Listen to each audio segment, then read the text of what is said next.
Listen to Daniel Ingram's new podcast, just released 2 days ago. So let's do that together. I'm going to read a little bit of the description. It's pretty simple. From Daniel Ingram. He's a meditation guy. Podcast is called The Institute. He says this is going to be slow, contemplative, late night ramblings and musings on psychopathy, existential risk, Jack Vance's The Institute from the Demon Princess series, biological risk, nuclear war, paladins. I don't know what that is. I'll look it up. Meditation, spirituality, and more. I go pretty full on doomer here. Very much not my usual cheery fare. He's also usually very excited and manic. But I've heard the first minute of this and he seems very chill. Spoiler alerts for the Demon Princess series, if you care about that. And then he talks about what he recorded on Sennheiser Apogee MK4. And he's got some cricket sounds and rain sounds, courtesy of nature. September 14th, 2024, 4:18 a.m. Daniel Ingram here, recording, listening to the rain and the crickets. Thinking about Jack Vance's The Institute. Jack Vance is my favorite writer of all time. He's got his flaws and his issues, the obvious marks of his time and his generation, his biases and his prejudices and his shadow sides.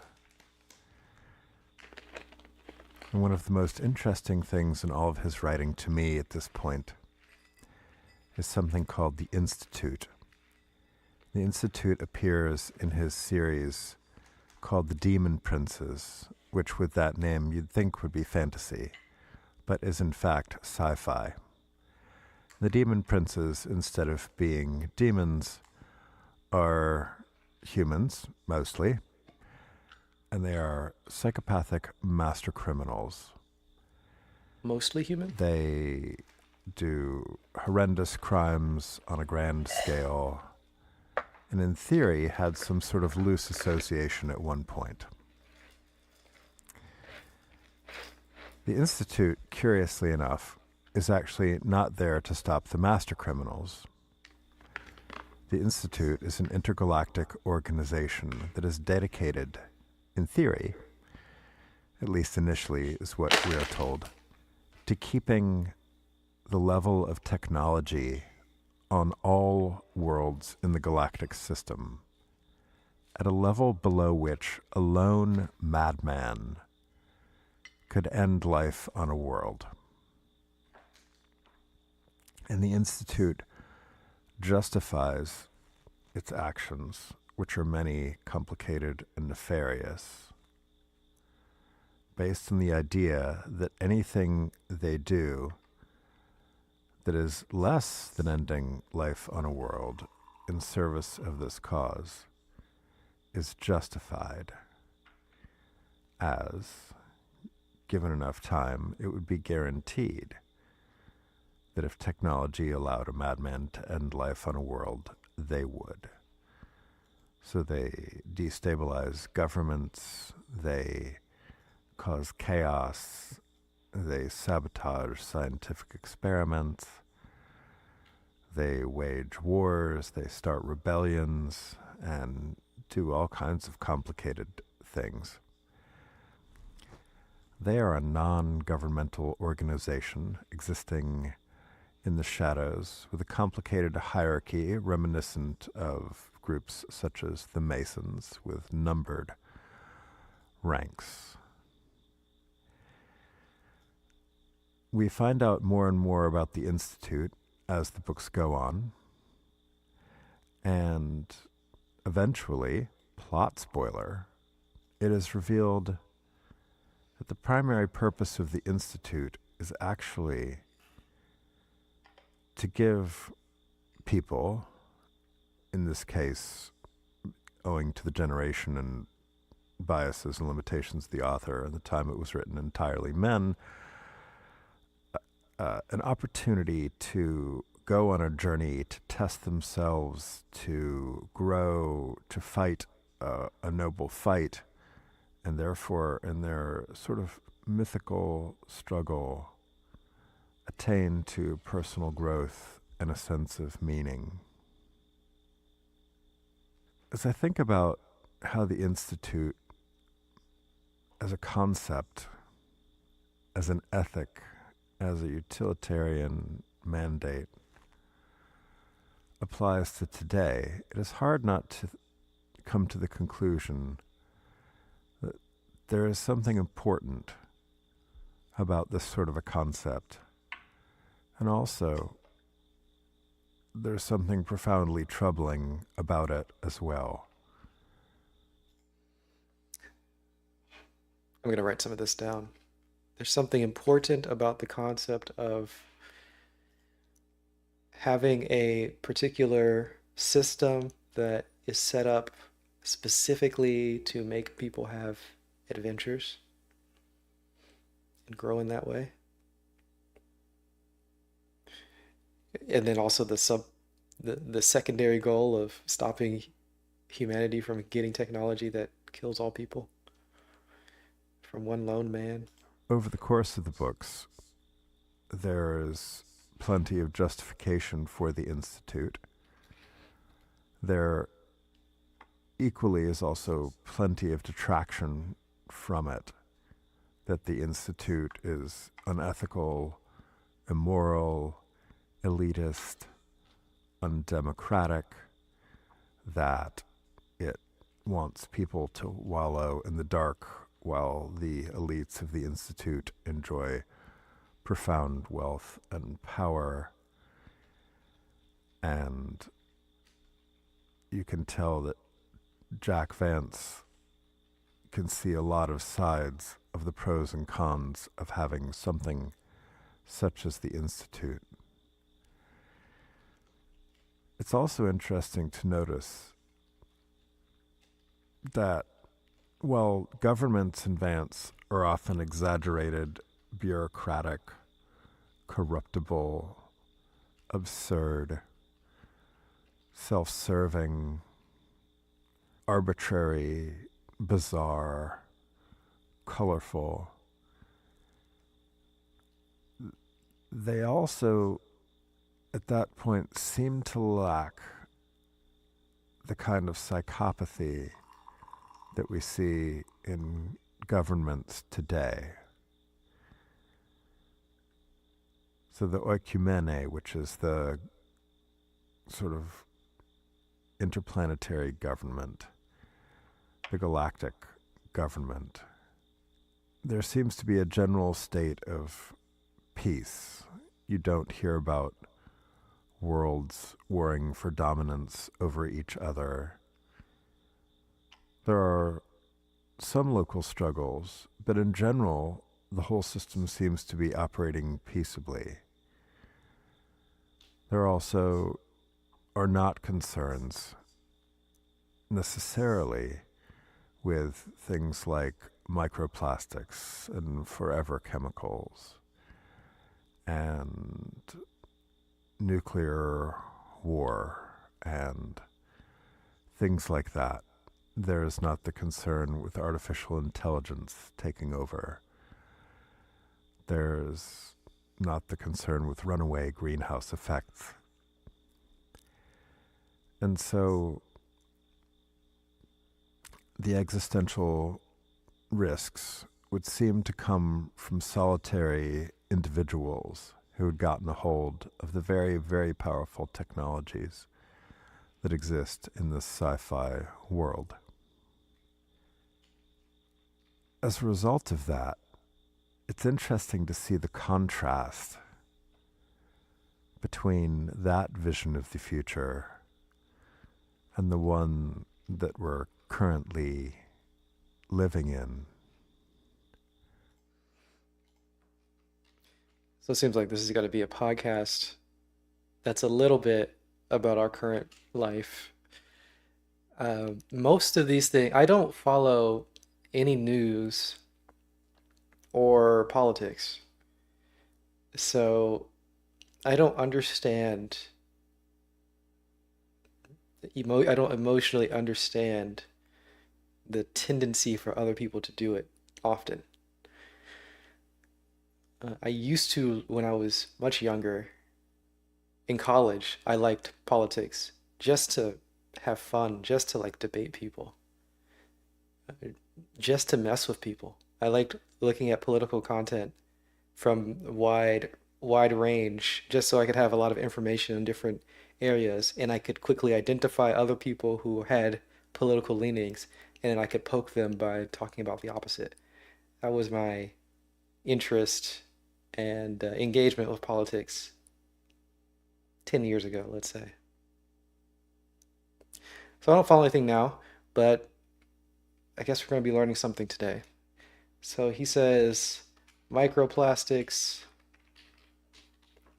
these are existential risks, or another word would be a risk for all of humanity that might destroy all of humanity.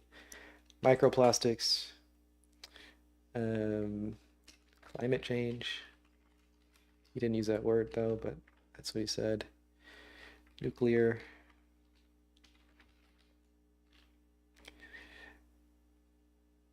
He said something else. Well, that's good enough. And that's different from the existential risk in the story, which are lone individuals.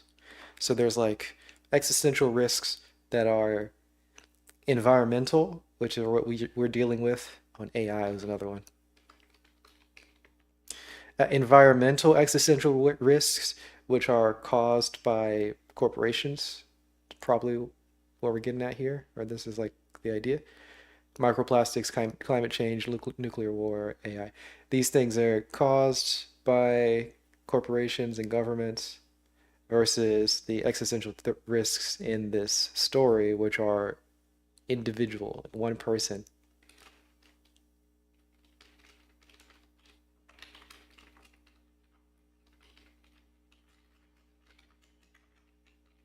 Oh, he said specifically PFOS, PSAFs,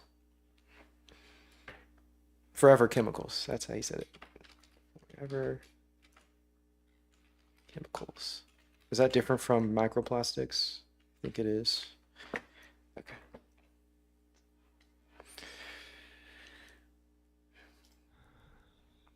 Where the complicated mix of existential risks are many.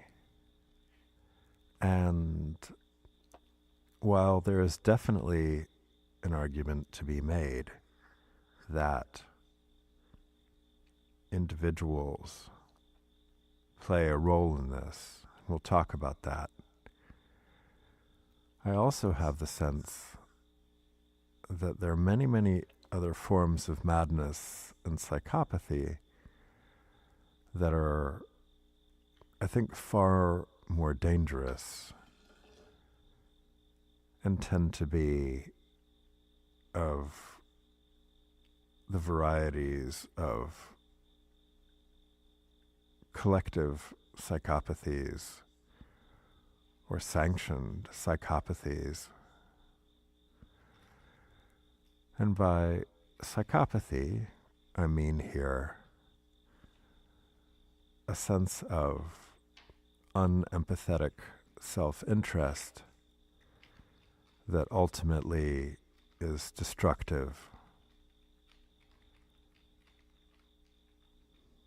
and generally lacks an empathetic ability to model the negative implications of self-centered actions for the greater good or other individuals. It's not a perfect definition. It's a perfect It doesn't definition. have to be. It's a perfectly fine definition. Unempathetic, self-interest, destructive, incapable of modeling the implications of self-centered action um, to a greater society.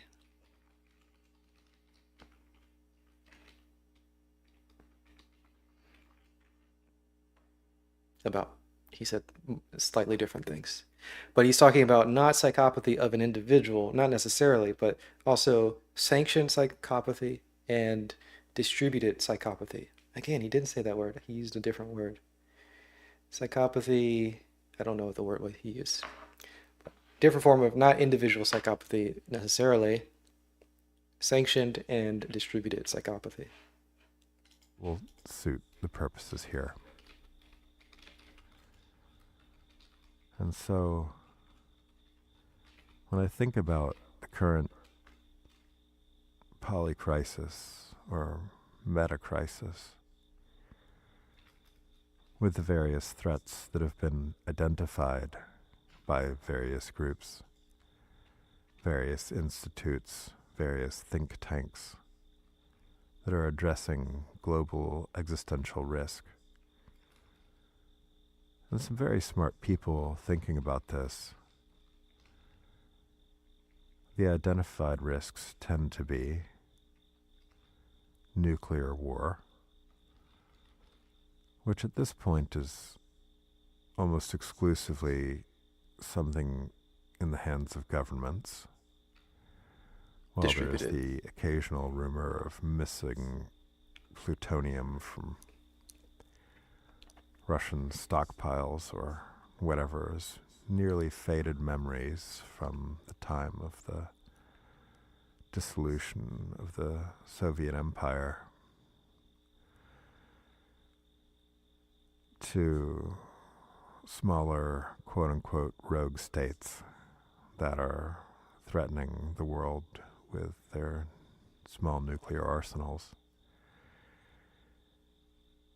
The threat of nuclear war is almost exclusively one of very large, well-funded governments, plenty of which are some variant of a quote-unquote democracy, though in practice I think the oligarchs are largely in control, the corporations largely in control functionally, I think, is the going consensus among political scientists of a tremendous amount of what happens. And so if we look at that risk, then the threat is not so much lone madman.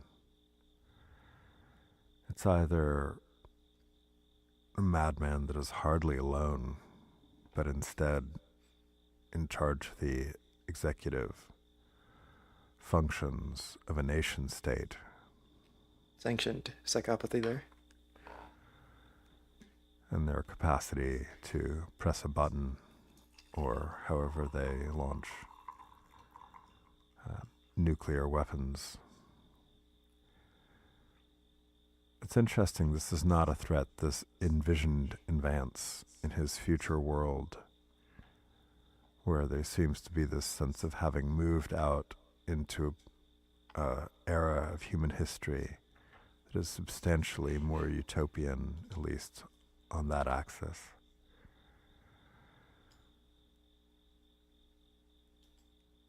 And when we come to questions of biorisk, which is something I've thought about a lot recently, particularly with the ongoing COVID pandemic, which, if you're listening to this and happen to be of the opinion that COVID is a cold or just another seasonal virus, would that were true, and if it's important for you to think that, well,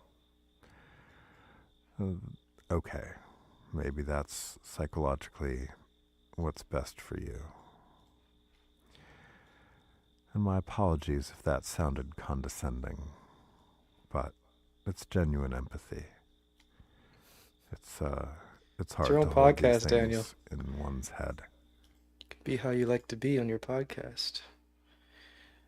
So should we add COVID to one of the existential risks we're facing in reality, I believe so. and adjusting relationships to these things in the face of a sense of disempowerment may be psychologically quite valuable. And I don't want to spend too much time on COVID in particular, though at some point I might. But the threats of bird flu, monkeypox,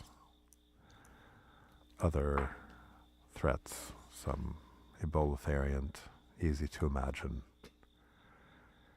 And obviously in the popular culture, the sense that either naturally through environmental processes or encroachment into rainforests or unearthing pathogens from the frozen tundra, there might arise some pathogen that's capable of causing tremendous damage.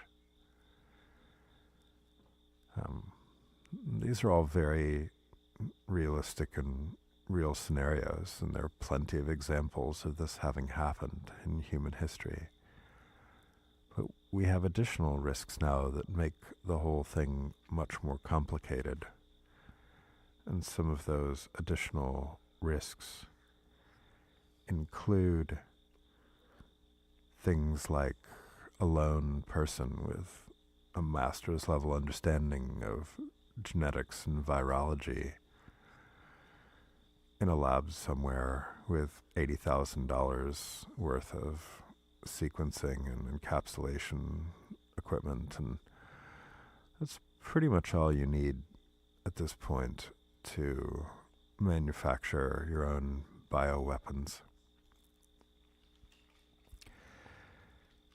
And given that, on the biological X-risk front, we are far past the point where a lone madman, as envisioned by Jack Vance's The Institute, could do serious and even catastrophic damage, or a lone organization, a small group, as we see in movies like 12 Monkeys, of terrorists who decide to spread a bioweapon to major world airports, for example. And I have friends who take existential risk very seriously, who say you shouldn't even be talking about these things. Just talking about them might somehow magically invoke them or make somebody do them. You might give people ideas. I think So, talking about the existential risk is also an existential risk by way of magic or just spreading the ideas.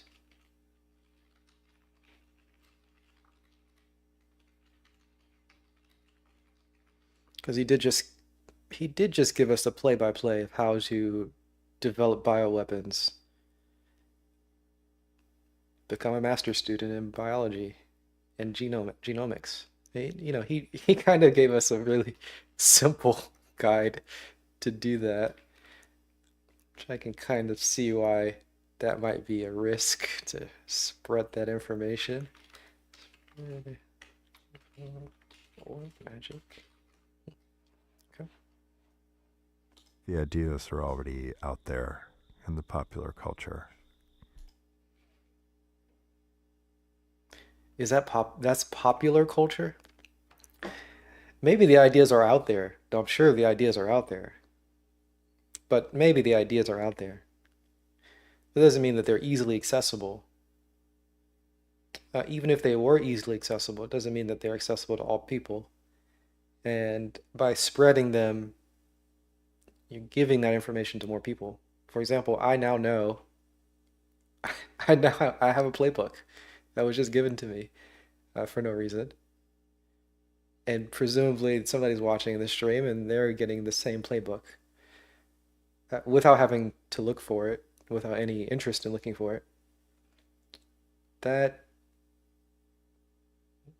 just because it's in popular culture doesn't mean that talking about it doesn't spread it more.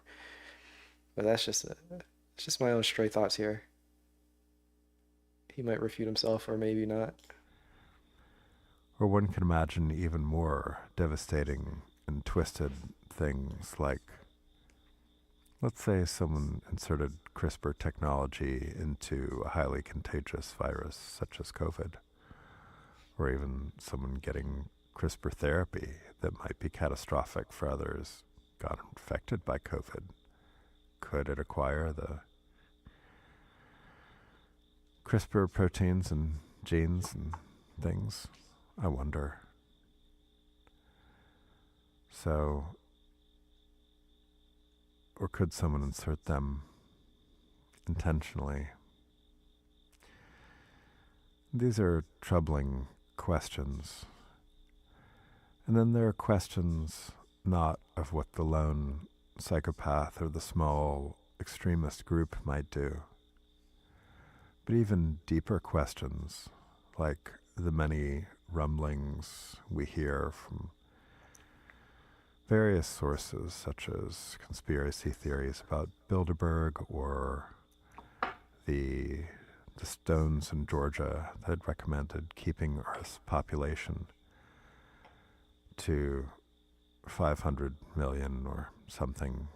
2 billion is another number I hear routinely in these sorts of circles and conversations, where you could imagine a group thinking, oh, we must limit human population because overconsumption is going to destroy the oceans and the biosphere.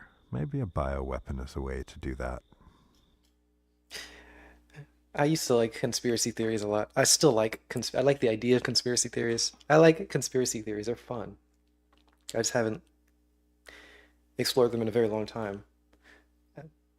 Interesting to hear the Bilderbergs. I feel like that's a pretty old one. And also the Georgia Guidestones. Weren't they destroyed recently? Recently, like within the last 5 years. Kind of old school stuff. Yeah, the Georgia Guidestones have something about limiting the population.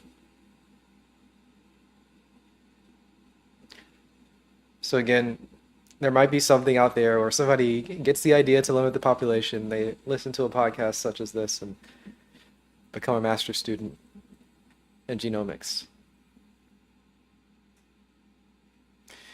It sounds like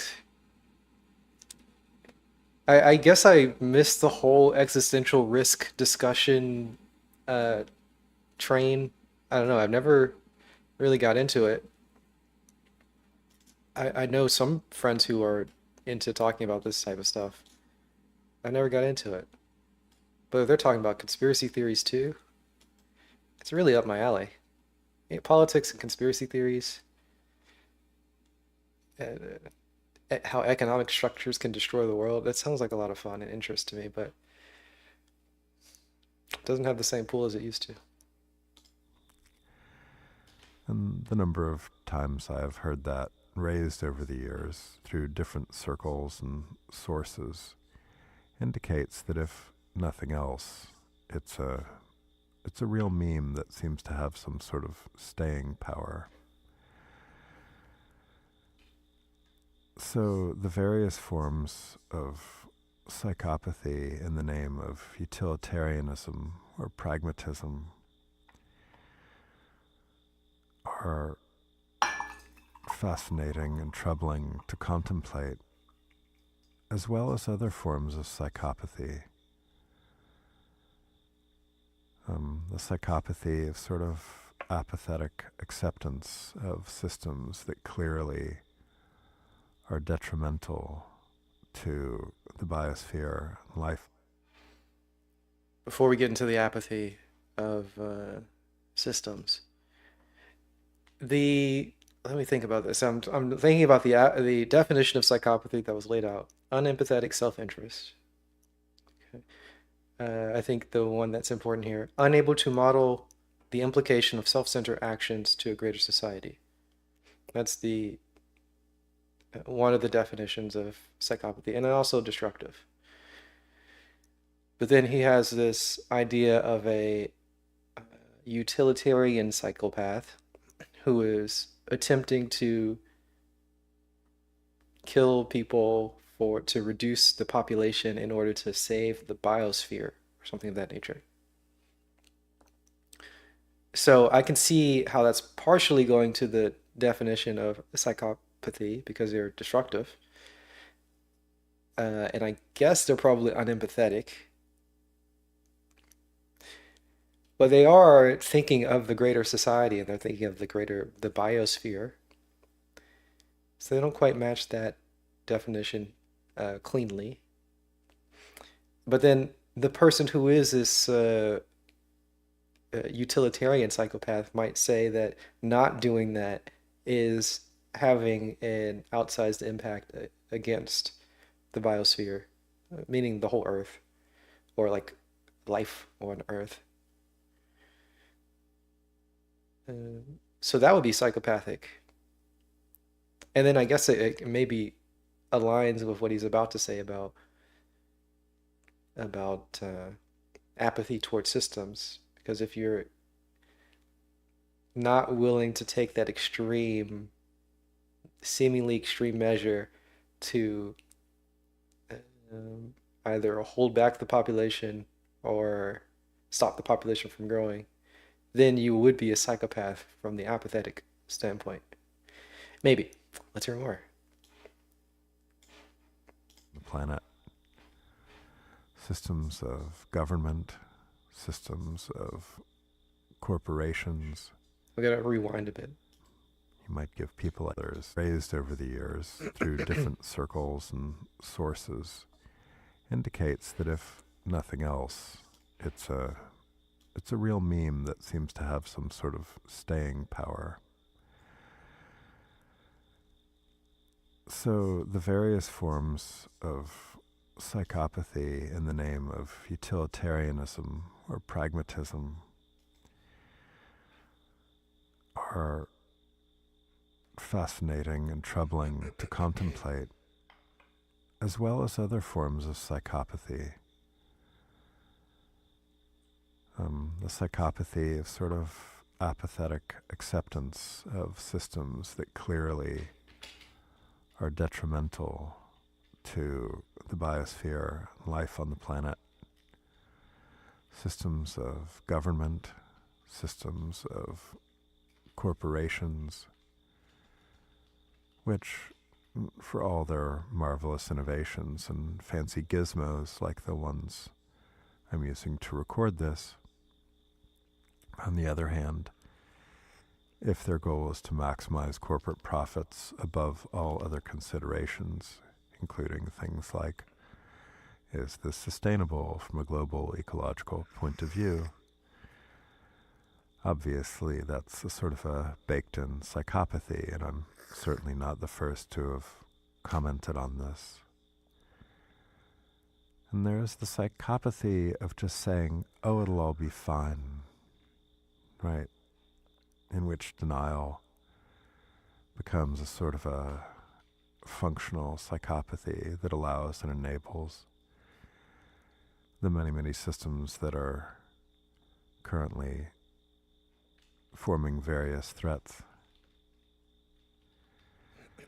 to collective well-being of ourselves and countless other species as the great die-off continues at a fantastic rate of species loss.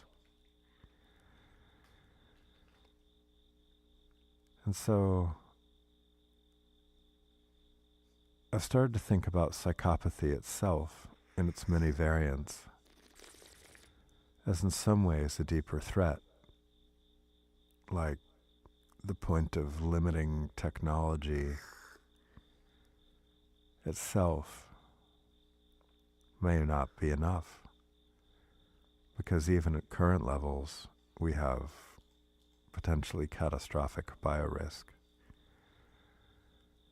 And even at levels before that, let's say we went back to the 70s or the 60s, still industrialization and the lack of green power options other than nuclear, which There's some part of me that historically can barely wrap my head around nuclear being a green power option, but I now see the arguments for it despite all of the many nuclear waste and risk problems. So it doesn't mean it isn't problematic. It is. But as I think about the many forms of psychopathy, and I listen to the news and watch various debates about governments and sovereignty and nation states, and see the rise of various movements,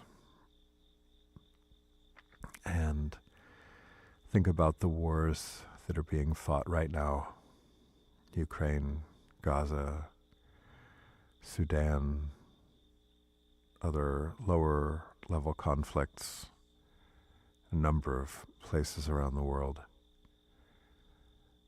Libya, etc., Democratic Republic of the Congo, many others. And thinking about how scarcity can turn people functionally quite psychopathic. People get cranky when they get hungry. It's understandable as a survival mechanism, but problematic collectively when there's lots of weapons in the mix. So I added psychopathy as one of the existential risks, and then also scarcity is a cause of psychopathy, perhaps. Perhaps acutely, perhaps chronically. So I'm going to add that also. Yeah, why not? Scarcity. Thinking about how the largest arms dealer in the world is the United States. Thinking about how I live 20 miles outside of Huntsville, which is not only one of the international centers for high-tech space engineering, but also weapons development and many other related technologies. And while from a certain point of view they do a lot of missile defense things, they also do all sorts of other components and systems and technologies that are used in a lot of weapons systems. And thinking about what a staggering loss of resources to something that is intrinsically really awful, ethically absolutely awful. And thinking how much of that is driven by this notion that psychopathy is always other. It's because this other state, this other group, this other set of terrorists, they over there are the psychopaths with their weapons that threaten us. And we on this side are fine. We are the sane ones merely defending ourselves in a righteous way of life. Well, I understand the basic logic, and I'm not saying that there isn't often plenty of truth in that sort of analysis. The finger pointing does tend to make one not examine one's own side, and how the very concept of the nation state and all the borders that we've drawn don't create a situation in which the weapons of humans are all pointed at humans. I remember this sort of famous story about the aliens from outer space coming down and assessing humans and their technology and going, oh, they've gotten to this level, they've gotten to that level, they've gotten to the level of nuclear weapons. Okay, wait. Their weapons are all pointed at each other? What?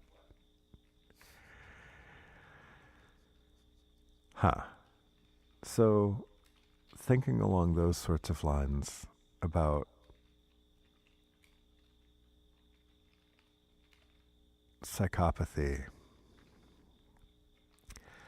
and thinking about the people who rise to power, a staggering number of CEOs apparently demonstrate profoundly psychopathic and narcissistic traits, as do a staggering number of world leaders. The combination of instincts and capacities that having the amygdala feel less fear and model less fear and have less empathy for others, as well as whatever other childhood conditioning and things contribute on top of whatever genetic structural predispositions people were given. That combination, obviously, in some ways, seems to be profoundly adaptive and selected for, even.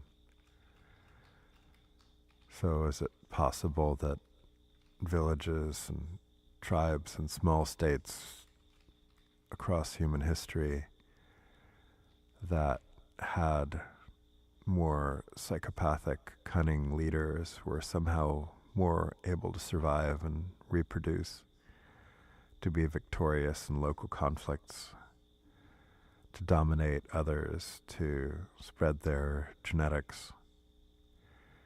I totally see the arguments. I've listened to a number of videos and read articles talking about how strangely large number of surgeons are functionally psychopathic and yet are able to do good because feeling less empathy for their patients, they are able to focus on the technical craft of their surgical art, less impeded by emotions that might otherwise impair their technical craft. And I've heard Dr. K talk about this, about the same being true for therapists. A lot of therapists are have high trait psychopathy. But there's a slight difference between having the trait of psychopathy and being a psychopath, which is like a diagnosis of some sort of dysfunction, which we're not really distinguishing here in this talk. But anyway, surgeons and therapists not holding on to a lot of the uh, discomforts that their clients have as they're working with their clients. In that case, it's good to be a little bit psychopathic, have a little bit of a trait psychopathy so that you're not overwhelmed by the emotions of every single person that you interact with. And you can properly address whatever issues that they're having. And also so that they don't carry over, because you might have issues from one person that are very intense. And if you're not psychopathic enough, then that'll distract you from future patients and so on. I'm writing down the people who are psychopathic, or I don't really have a full writing of this, but maybe it should be people who tend to have high trait psychopathy. But CEOs, world leaders, surgeons, therapists, that's on the list right now. I certainly can see the argument for corporate leaders who need to have a reduced sense of fear as they take on the staggering responsibility of running many $100 million or $1 billion or even $1 trillion corporations. I wonder if that carries over to just all leaders. Are people who are more tending towards leadership more psychopathic? Doesn't seem to add up immediately, but then why would it change if you get more people to lead? Because Because anytime you're leading somebody, you're going to have to make some decisions that somebody doesn't like. But you do want to be empathetic and understand what they're not liking. I guess we didn't define empathy, so that's one of the things here. That's where the disconnect is for me. Because maybe the world leader does have empathy, meaning that they understand and can feel what other people are feeling. Hmm. But it doesn't drive their decisions. Or maybe it does drive their decisions, it's just a factor, it's not the only factor or the main factor. So I think the definition of empathy, for me at least, it was being conflated for a moment. And it might be being conflated, generally speaking, because we don't have a clear, we haven't defined it. So I don't know what it means for this discussion. Maybe he will talk about it, or maybe just more examples will clarify. That maybe there's something adaptive for those leadership roles. And yet, obviously, it also builds in a concentrated way very potentially dubious ethical, empathetic, and compassionate gaps at the top of global power structures. And there also clearly seems to be something about people in times of trouble rallying around someone who seems to have a transcendent relationship to fear and a visionary capacity to say, we will be great, we will survive, we will conquer, we will make things right, we will fix the problems, or often, I will fix it. I alone can fix it is a popular refrain of strong men.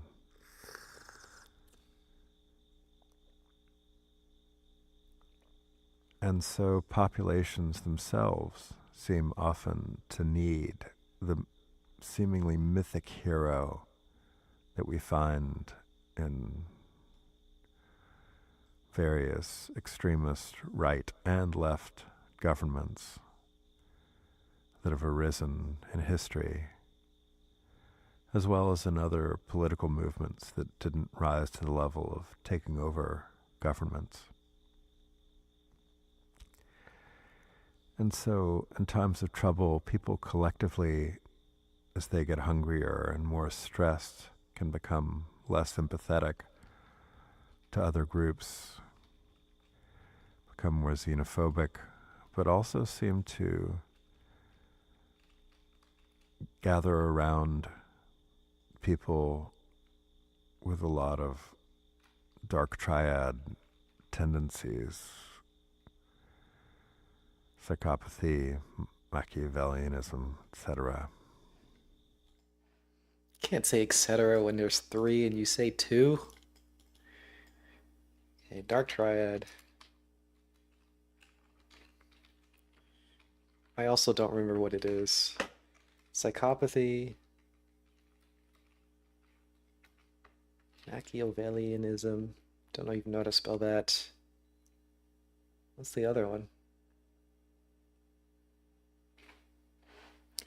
Let's look it up. Dark triad personality traits.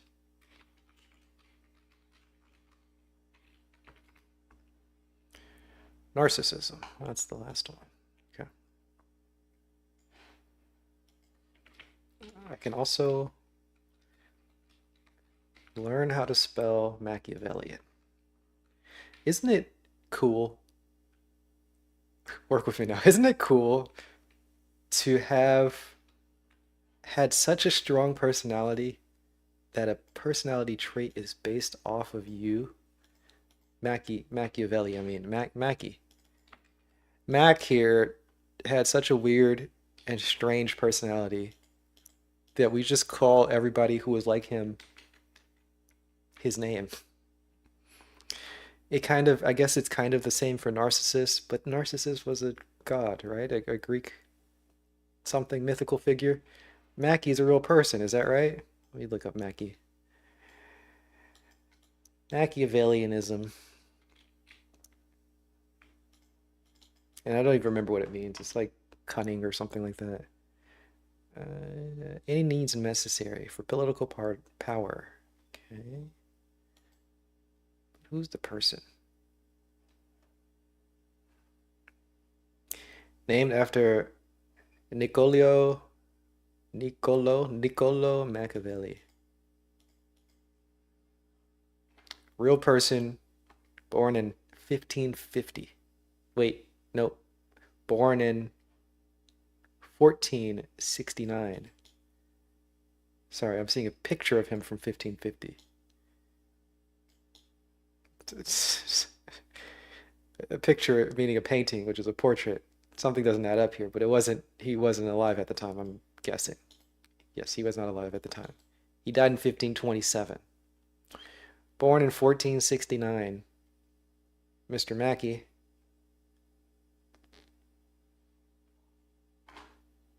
Okay. We don't need to know a lot about Mackie, but interesting to me, at least, to have had such a strong personality that it becomes a widely known personality trait. And as I think about this,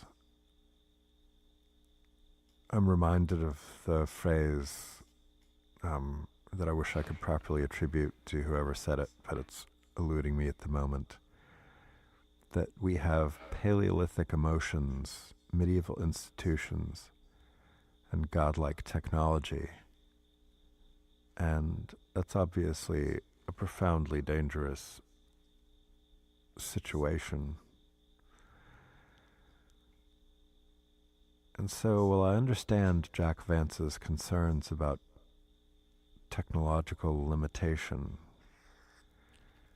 I think at this point it's almost impossible to imagine an extra-governmental organization that would be strong enough to thwart not only individual governments that are pursuing various existentially threatening technologies, such as nuclear weapons, biological weapons, advanced biological technologies, as well as things like artificial intelligence, whose risks are still being explored. In theory and practice, I can definitely see some of them, mostly as they are combined with other systems, such as AI enhancing the ability to use biotechnologies to develop devastating weapons.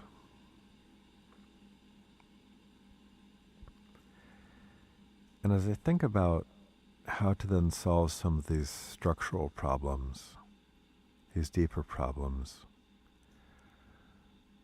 of people themselves being psychopathic, either situationally or functionally, as they support cultural systems that empower psychopaths to have their fingers on the levers of power, the technologies, the weapon systems. I think about things like the nation state and how, from a certain point of view, the nation state and the othering of everybody who is not your citizen has a psychopathic quality to it. And I have known plenty of people who have gotten caught in strange visa situations where they needed to get out of where they were and couldn't, or would have done vastly better in some other country and setting, and through no fault of their own, their accidental birth, or karmic, if you want to think of it that way, landed them in some country that was not optimal for their thriving, some political situation. It's hard not to imagine that some of this would be solved by a one-world government now, for those who just said, oh. Yeah, that oh obviously comes from the very understandable fear that that one-world government itself might be taken over by psychopaths, and probably would, given the degree to which they rise to power in powerful organizations and structures, and that they might end up Orwellian. What's interesting is plenty of theoretically democratic states are actually doing just fine ending up Orwellian on their own in terms of invading everybody's privacy with the gleeful and profitable help of corporations, and they're spying on us through our willingly purchased devices and willing agreement to terms of service. So it's interesting to watch that sort of level of psychopathy arise in a subtle collective that everybody is participating in. Right? This is the far opposite extreme of the lone madman of Jack Vance. And it's that maybe everybody is willingly participating in emergent systems that themselves are profoundly psychopathic, unethical, immoral, and that the collective aspirations of humanity in the face of finite resources, the collective greed, hatred, and delusion of humans, may itself be catastrophically bad in aggregate.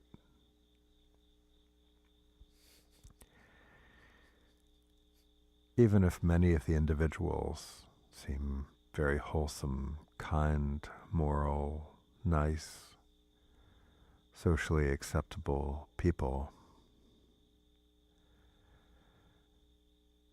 And so suddenly we're back to ancient concepts like greed, hatred, and delusion, which obviously are an interesting way to frame this. And then what?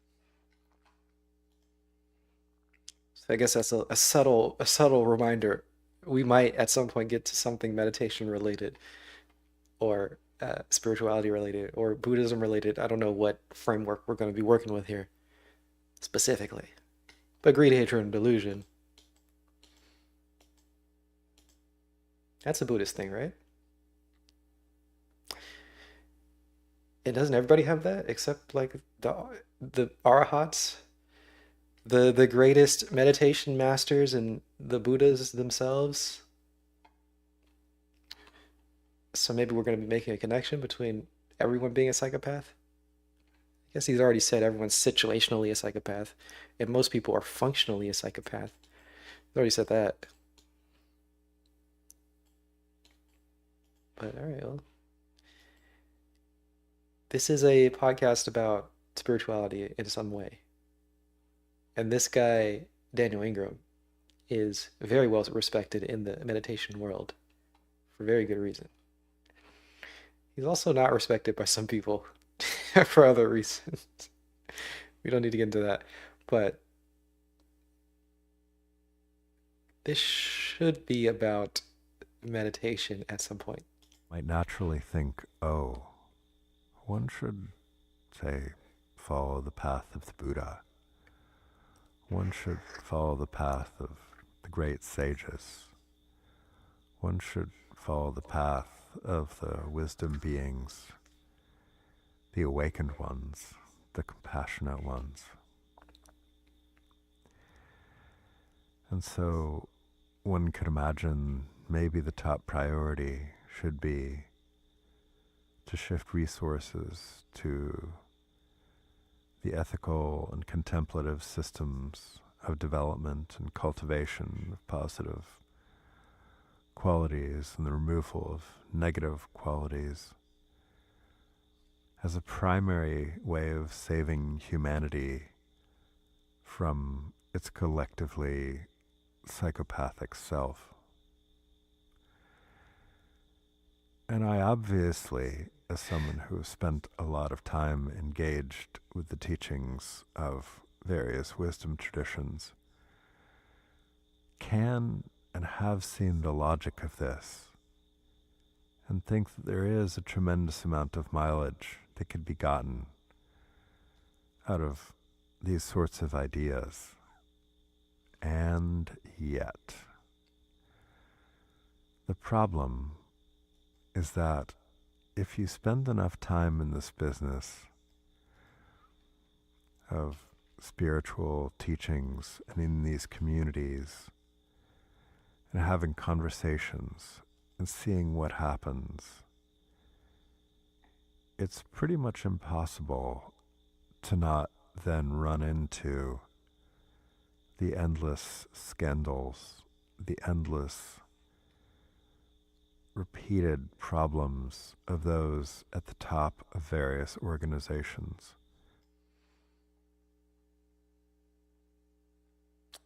I believe Daniel is very clearly, cleanly, firmly in the camp that any sort of spiritual progress or meditation progress or anything of that nature is not does not interact strongly with personality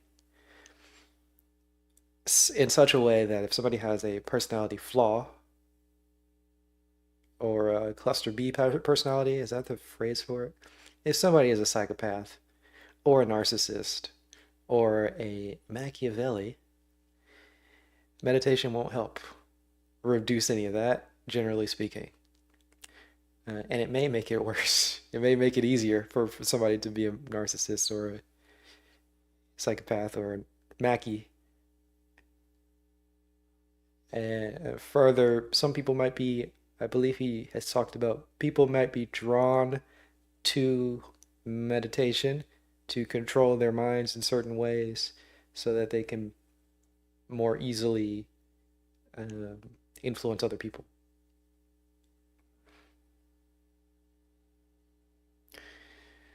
So he's kind of in the camp that meditation does not change somebody's ethical relations in the world and may be specifically sought after by people for nefarious reasons.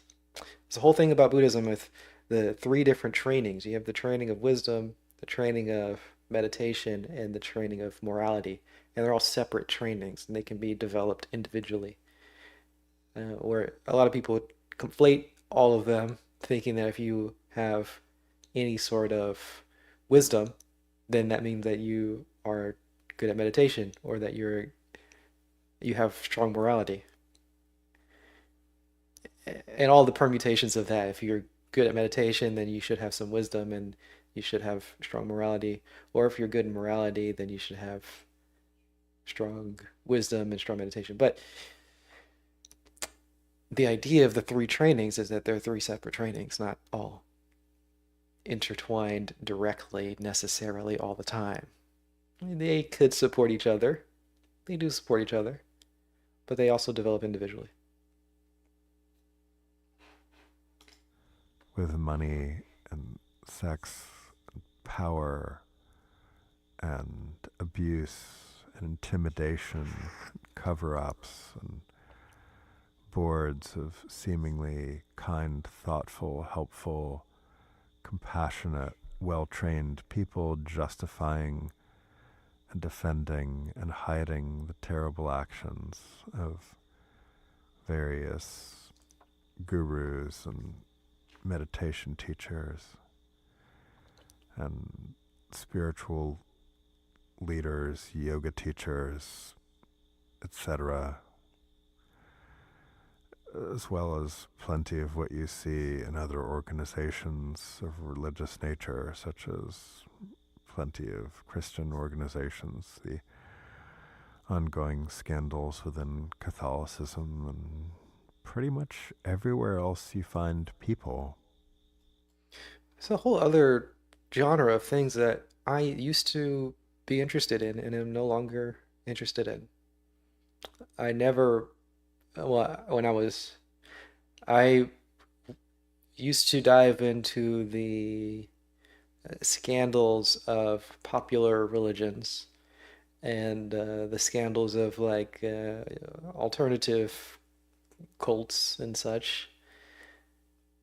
And whenever I got any exposure to Buddhist and Hindu stuff and others that are more other religious organizations and religious adjacent organizations that are focused on meditation and so on, I've never got into the scandals.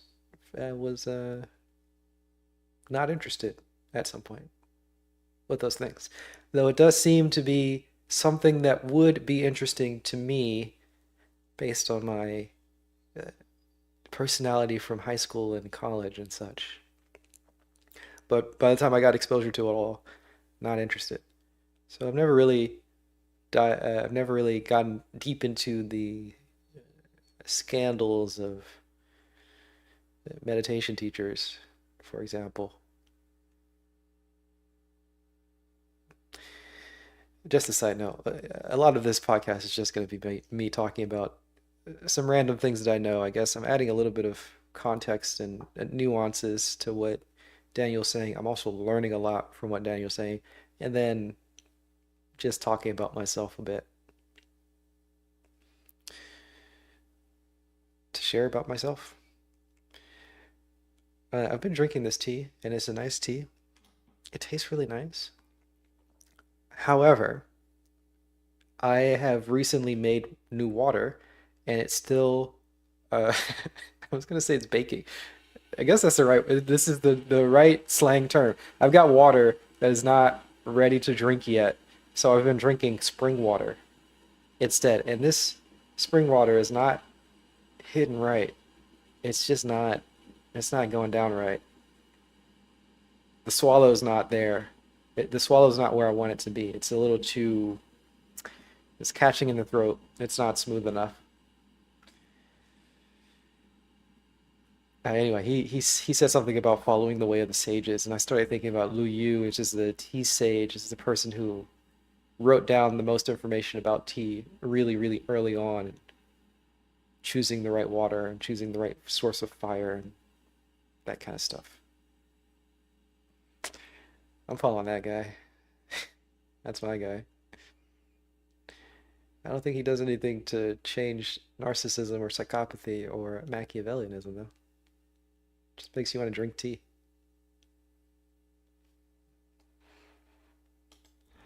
I don't mean to highlight any particular organizations there. Sorry if I offended you in whatever tradition you're coming from. But I have come to the unfortunate conclusion that awake psychopaths are still psychopaths, in the same way that an awake tiger is an awake tiger.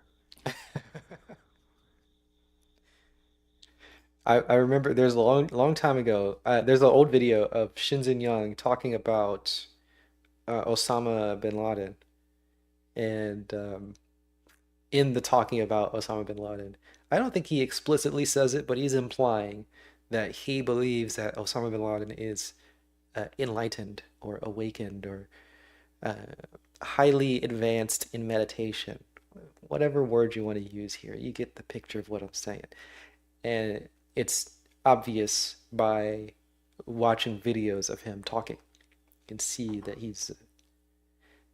He's living a very good life internally. He's very chill, very positive mood, and pretty.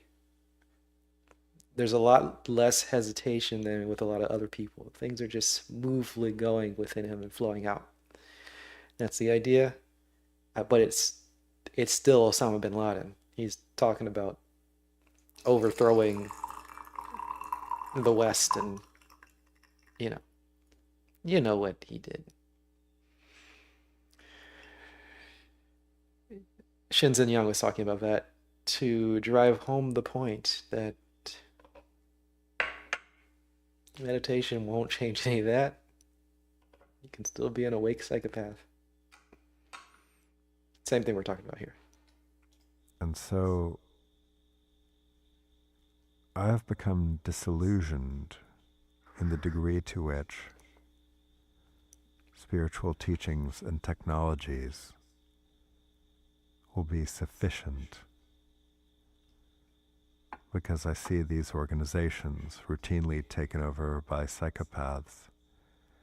And in fact, I think many of the teachings are easily twisted and utilized to make this easier, weirdly enough. And even to be utilized to justify broader systems outside of those, such as corporations and governments that themselves are functionally quite psychopathic, despite all their endless promises of benevolence and good governance and moral and ethical reform, etc.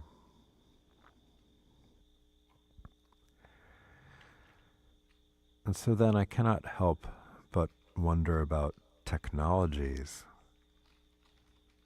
such as reports of people who have genetic variants that mean they feel very little pain, or they feel very few negative emotions, which I believe. I think these variants are out there, and I think they're incredibly compelling. And then I wonder if these people are happy and benevolent and functional and may have substantially less anxiety or depression or stress or pain. It's hard to imagine that if these were widely distributed in populations, that it wouldn't be beneficial. It's easy to imagine that people with less stress, less anxiety, less pain would be less greedy, less hateful, less deluded, that they would be more saintly, more benevolent, more kind, less prone to initiating many of the actions that make it to the news. It's hard to imagine people like that deciding to go to war for the glory of their nation state, or for territorial expansion, or for the retribution of generations old grievances, or to get ahead in games of global dominance and colonial hegemony.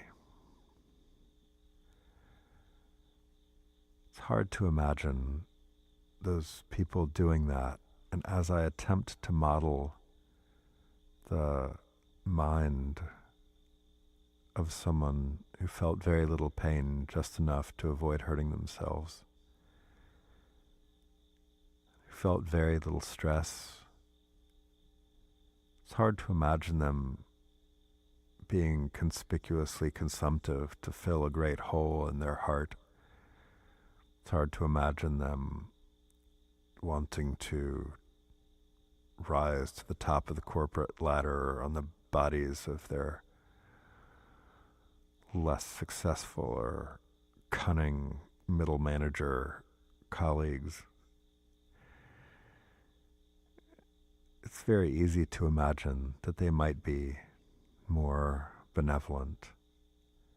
And on the other hand, there's a part of me that cannot help but worry that a tiger that felt less pain might just be a more effective tiger.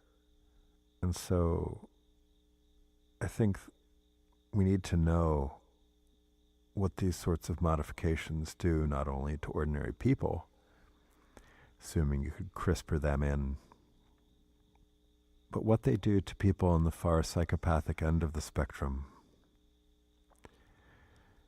Because I do have a concern that might just be enabling of an even more effective variant of psychopaths, in the same way that I actually now have profound concerns that the spiritual technologies of awakening, of deep jhanic states, of the well-rehearsed rhetoric of moral systems often actually do in spiritual communities. That rather than make people kinder, they simply enhance the sensory apparatus and remove perceptual barriers of people who intrinsically are built in a way that is functionally psychopathic. And I actually have concluded that sometimes psychopathy may make people more efficient and effective meditators and spiritual practitioners in some ways. He just says some people are built different. That's funny. Um, he also said something else that was more important than just funny, but I don't remember. I'm gonna go back. Some people built different. I actually have concluded that sometimes psychopathy may make people more efficient and effective I'm gonna go further back, further. Here we go. deep jhanic states Jhana. of the well-rehearsed rhetoric of moral systems often actually do in spiritual communities. That rather than make people kinder, they simply enhance the sensory apparatus and remove perceptual barriers of people who intrinsically are built in a way that is functionally psychopathic. That's what I wanted to stop at. I'm curious why he says functionally psychopathic here. Of course, this is off the cuff. He's just talking. He's just talking. All right, he's talking, and I'm pausing and I'm writing notes. So we're at a little bit of a advantage, uh, because I'm like analyzing his every word here in this case. But wouldn't a person who is built different be actually psychopathic?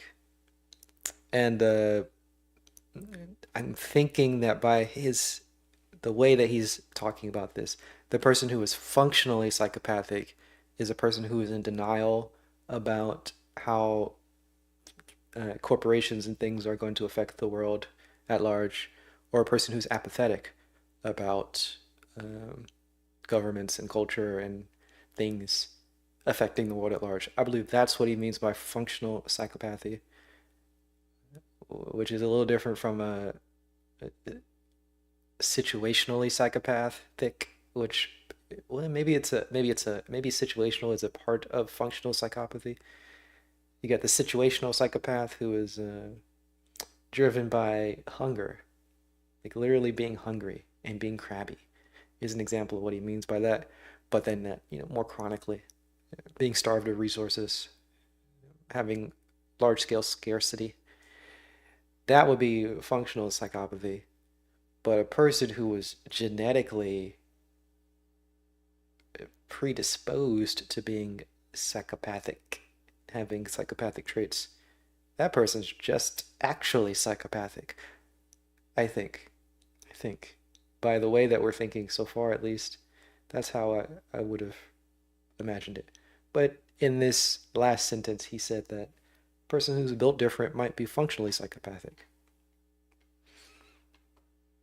So I'm trying to distinguish or understand what he means by that. Maybe it was just a slip of the tongue. Maybe he means something more. Maybe he means something different than the way that I've understood it so far. That is functionally psychopathic.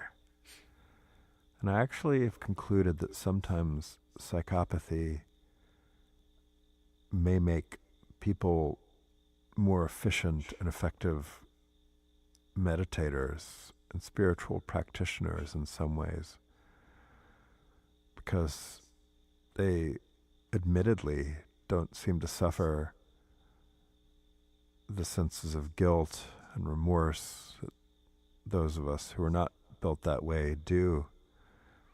Sense of sadness and grief and loss and sense of duress at the global polycrisis, or the sense of questioning ourselves, are we okay, as we participate in systems and pay taxes to governments that. All right, I'm gonna go back a bit and replay a bit of this because I'm gonna write this stuff down. A lot of this is not familiar to me. Let me say, I don't feel guilt or remorse, uh, and I don't worry about the greater society and poly crisis. Might be describing me in this one. Do sense of sadness and grief and loss, that in some ways, Back further. because they admittedly don't seem to suffer the senses of guilt and remorse that those of us who are not built that way do. Sense of sadness and grief and loss and sense of duress at the global polycrisis, or a sense of questioning ourselves, are we okay, as we participate in systems and pay taxes to governments that are doing terrible things with our money from a global point of view. And so there are times when I think, what would Jack Vance have thought of this in these dilemmas? What would the members of this fictional institute have thought of these questions?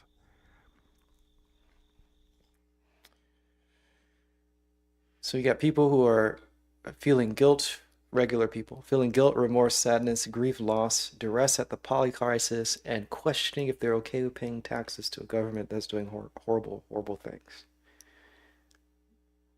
None of that has ever crossed my mind at all, in any sense, ever. Ever. Um, so none of that's familiar to me. I don't know how common it is to feel all of those things often or strongly. Never for me. There are times when I think, what would Jack Vance have thought of this in these dilemmas? What would the members of this fictional institute have thought of these questions? And what saves us? Right, this question of soteriology, that's really what this is getting at. You say soteriology? I don't know what that word is. Soteriology is the the study of doctrines of religion. Examines belief and doctrines concerning salvation. Soteriology. Okay. Religious doctrines of salvation.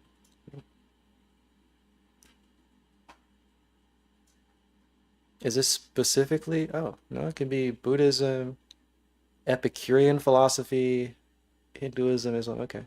Soteriology. Salvation. To have thought of these questions. And what saves us? What Right? saves This us? question of soteriology, that's really what this is getting at. What saves us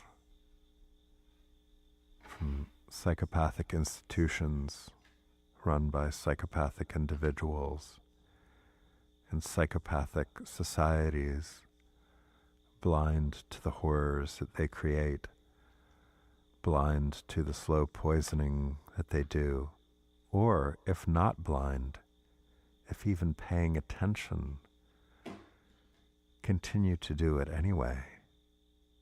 Continue to fill the world with microplastics and continue to engage in activities that increase existential biorisk across a wide range of the spectrum, from encroachment into ecosystems that we previously have not encountered in pristine rainforests, or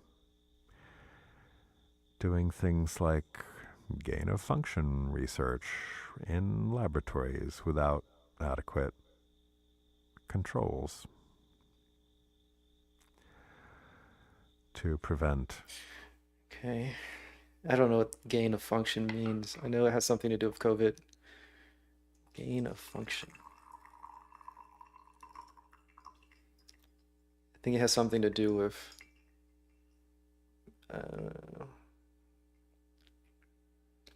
making a virus more effective at infecting people or killing people, something of that nature.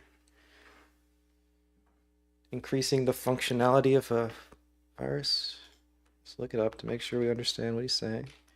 Gain of function research. Gain of function. Medical research that genetically alters an organism in a way that enhance the biological functions of gene products. Yeah, type of biological that increases the virulence and lethality of pathogens. That's right. Okay. So I did know what it meant. It's me watching too much Joe Rogan to understand what the heck that means. Ecosystems that we previously have not encountered in pristine rainforests, or doing things like gain of function research in laboratories without adequate controls to prevent biological spread, or to doing experiments where we unleash weaponized viruses and arthropod vectors, for example, or bacteria, or whatever it is we may do or have done, depending on how conspiratorial you want to get about things like Lyme disease, for example.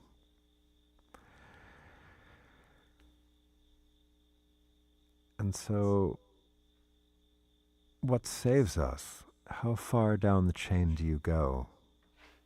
What's actually the solution? It's interesting that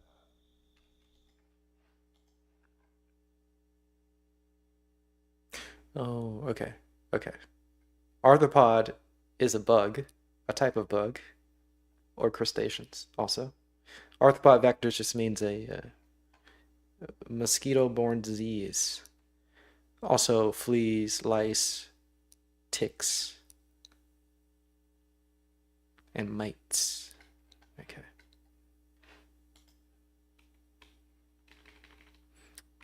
I was looking that up and I didn't hear a couple words. Going back a bit. do or have done, depending on how conspiratorial you want to get about things like Lyme disease, for example. Oh, so he's saying that Lyme disease, which is an arthropod vector disease, may have been created or perpetuated or something of that nature. I think that's what he's saying. by hinting at being conspiratorial towards it. That's interesting. And so, what saves us? How far down the chain do you go? What's actually the solution? It's interesting that when I hear discussions of the AI alignment problem, it's nearly always with the assumption that the AIs might become unethical in a way that humans are not. Whereas I think it's way more likely that systems that were trained on massive amounts of publicly available internet data, where some non-trivial portion of the actions, cultural aspects, individuals are functionally psychopathic, might end up psychopathic. And that they would inevitably be used by psychopathic humans to hack other people and steal their money or corporate secrets or destabilize other governments or elections, or be used to enhance autonomous or semi-autonomous weapon systems. Of course, governments are going to do that. And so it's very interesting that so many are then looking to the very governments that are doing these things and will do these things as the solution to regulation of these sorts of technologies, when, of course, they're in an arms race. Just like with nuclear weapons, just like with biotechnology, just like with conventional weapons and chemical weapons. Those are all still things where figuring out the best bullet for penetrating body armor, figuring out the best guidance systems to avoid radar, figuring out the cheapest way to make a autonomous drone system that can destroy troops behind enemy lines. That's all fucking psychopathy, right? And yet it's an emergent property of human systems. Again, Paleolithic emotions, medieval institutions, godlike technology. And I understand the arguments of the accelerationists who say we need to get through this awkward phase and get on to the next thing. And yet I see almost nothing that's addressing the deeper questions of the obvious flaws in humans, our blind spots, how easily we can ignore what happens in factory farms in the service of whatever meals we find tasty, how easily we can pay our taxes to governments that do terrible things, how easily we subtly or overtly otherize fellow humans through various structures of oppression and exploitation that seem so natural and ordinary, systems related to passports and border controls, which I understand the arguments for them from a lot of points of view: economic, cultural, biosecurity, etc. And yet, obviously tremendously problematic from most of humanity's point of view.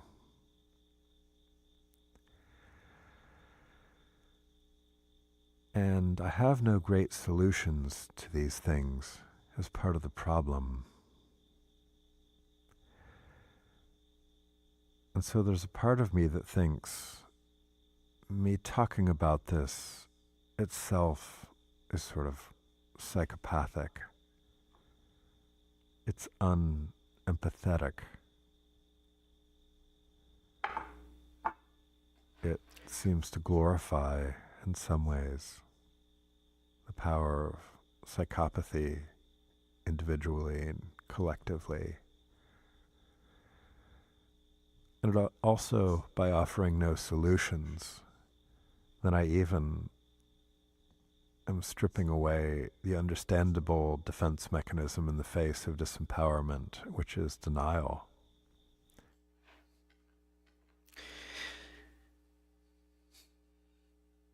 That's interesting.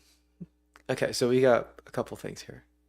We already talked about how discussing risks, discussing existential risks may be in itself an existential risk because it's spreading how to do certain things, or it may be magically inducing certain things, manifestation type stuff.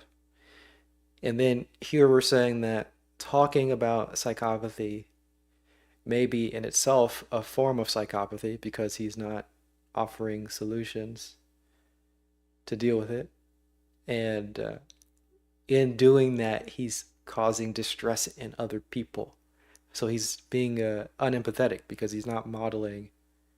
He is because he's talking about it, but he's functionally psychopathic because he's not changing his behavior and not considering the fact that other people would be disturbed by listening to him talking about psychopathy. It's going to throw people off if they hear him talking about psychopathy.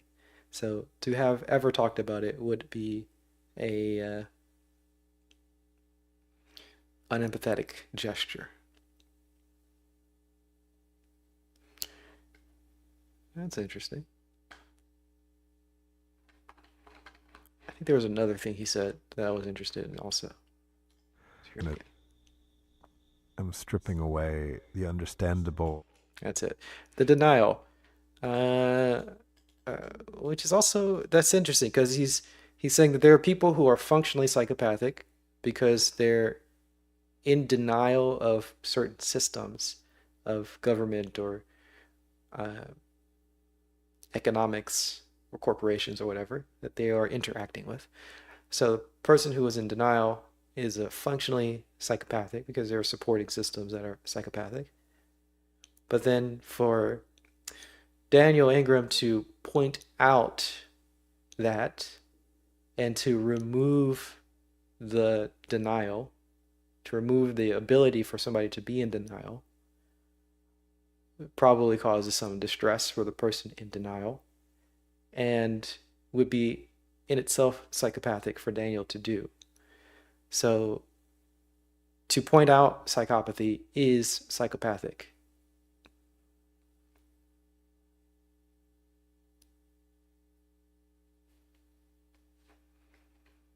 That's a weird system to be in, to find yourself in. Very unfortunate. If you don't want psychopathy, but talking about it makes more of it, or is inherently it, what do you do about that? Defense mechanism in the face of disempowerment, which is denial. And maybe this is just public therapy for me, right? As I Seems like it. struggle with humanity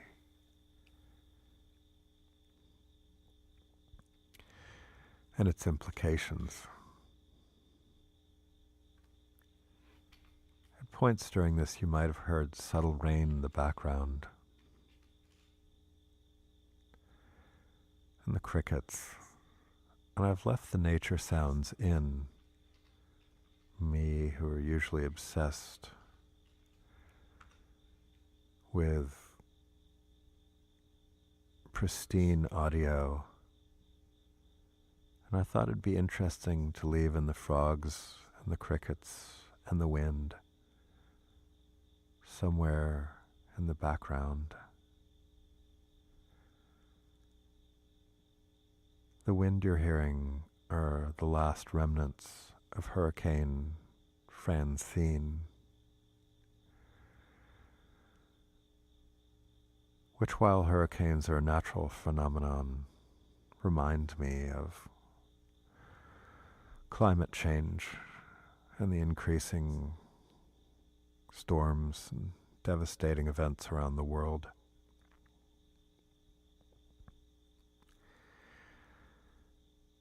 Droughts, floods. Apparently in Laos right now, the flooding is horrendous.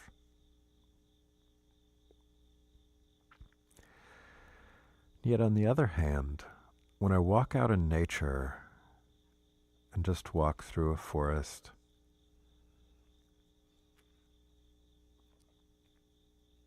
stand and ponder an ocean, the question of psychopathy seems very far away, kind of absurd, really.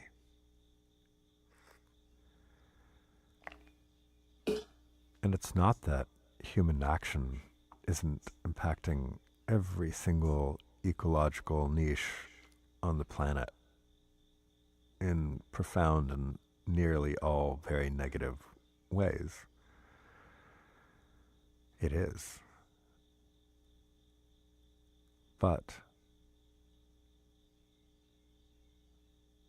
there is a sort of Voltairean refuge one can take in cultivating one's own garden.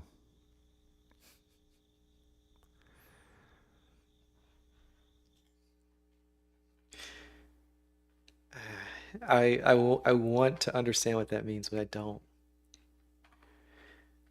I'm fairly sure that's the ending of Candide, right? But does that mean like absurd? Or does it mean like I'm not gonna look it up. I'm not gonna look it up. Just gonna not understand what he means by that. A Voltairean drive. I don't know what the word he used. To tend to your own garden. Pretty sure that's from Candide, which is like a silly play. I think it's a comedy. And it ends with people at a garden. The banana trees we have growing here, the hollies, the natural shagbark hickories, and even the sweet gums, the birds and the squirrels, the groundhog, the skunks, possums, lizards, unconcerned, unaware, doing their thing, while my attention is often occupied by obviously psychopathic people taking up much of the media bandwidth in mainstream news. I just have this. I still have the vision of when he described tending the garden. I just had a very clear memory of myself reading some of Candide for some class in college. And then further, he's talking about being in nature, and I'm having another memory of a not related at all thing of a person. His name is Wuda from Global Tea Hut, a tea person. Um, I'm streaming to Facebook right now, so I have to have my Facebook open.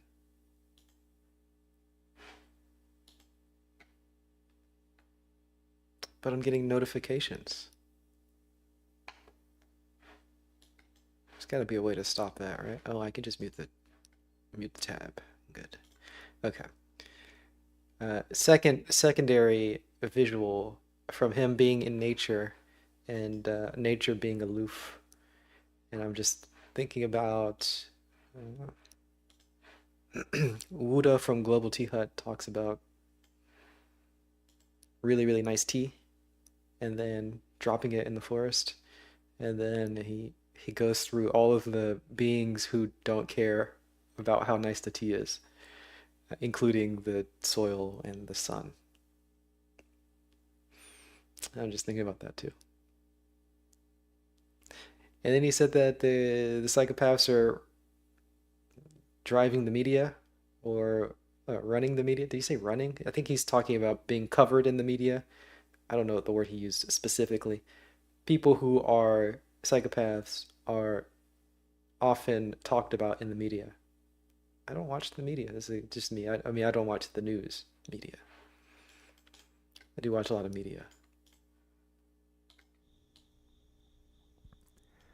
It's interesting to see the juxtaposition there of these various perspectives and modes. News versus nature. And I think about the sort of mage versus sage axis, which I've talked about before, but as a recap for those who haven't heard it before from me. Sage says, the world is a shit show of stupid, greedy, hateful, ignorant, terrible people crashing around into each other. The stupid actions of stupid rulers. The blind debauchery of society. And the best one can do is to wander far away from the maddening crowd, find a quiet place in nature, and live out one's days in peaceful contemplation, and perhaps, like Lao Tzu, leave a few mysterious breadcrumbs in the form of poetry at the gate on your way out of the city. But the world of power and kings and corporations and all of that is not a place for a wise contemplative. Buddhism waxes this way sometimes in sutras like wander lonely like a rhinoceros, or the many monasteries and similar situations that exist across a wide range of traditions, a sense of being cloistered away from the madness of the world. And on the other hand, we have mage, and mage says, no, we're the ones with wisdom and compassion. We are the ones who can help and make a tremendous difference. If not us, who? And so, of course, we must spread the teachings of applied ethics, internal mind and heart training and body training to reduce the negative, improve the positive, and become better, such that we can show humanity a better way.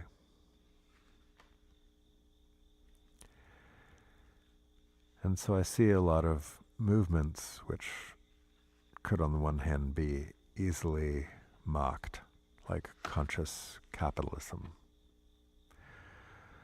for example, which I'm ready to learn more about conscious capitalism. Not something I'm familiar with. Is that an insult or is that a good thing? We'll hear, I'm sure. We'll hear. But I can hear it both away. I can hear, I'm sure, somebody saying conscious capitalism as a good thing to pursue, or conscious capitalism as a insult for people who are well, we'll see, people who are conscious, they're spiritual folks, but structurally still going through the capitalist structurally going through the motions of capitalism. I'm saying that weirdly, but I think the point is getting across. I've heard this axis he's talking about. Of course, I've heard him talk about the mage versus the sage, sage versus mage. I've also heard other people call it something like transcendent versus active. In terms of spiritual progress, you can have transcendent spiritual progress or active spiritual progress. I've also heard people say freedom versus human.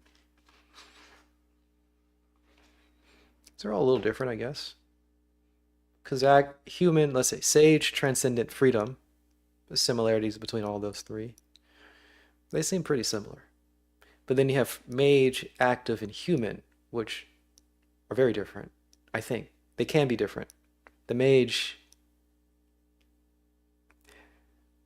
well, he did describe it, and he didn't necessarily. So I was thinking initially that the mage was actually magical, spiritual progress to do magic. But he didn't actually say that explicitly. He talks about it in other contexts, but he's just talking about people who are still engaged with humanity, engaged with society, and perhaps politically active. Maybe they all are the same, mage, active, and human. Or maybe they're all aspects of something that is the same. In any case, I've heard this axis be described by many different people under different names. Some of my friends is an absolutely ludicrous oxymoron. And to others of my friends is Let me go back a bit. I think he's saying again that the mage is an oxymoron.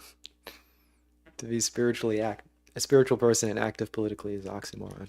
easily mocked, like conscious Oh, conscious capitalism is what he's talking about. better, such that we can show humanity a better way.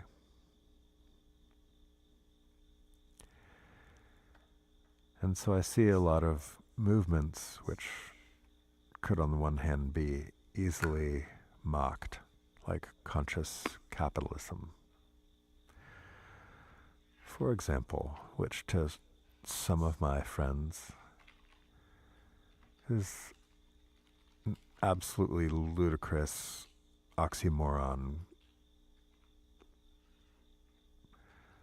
And to others of my friends is absolutely the solution. So on the one hand, I have plenty of friends who think that is what we need to be saved from. And I have a large number of other friends who think, no, conscious capitalism is what we're going to be saved by.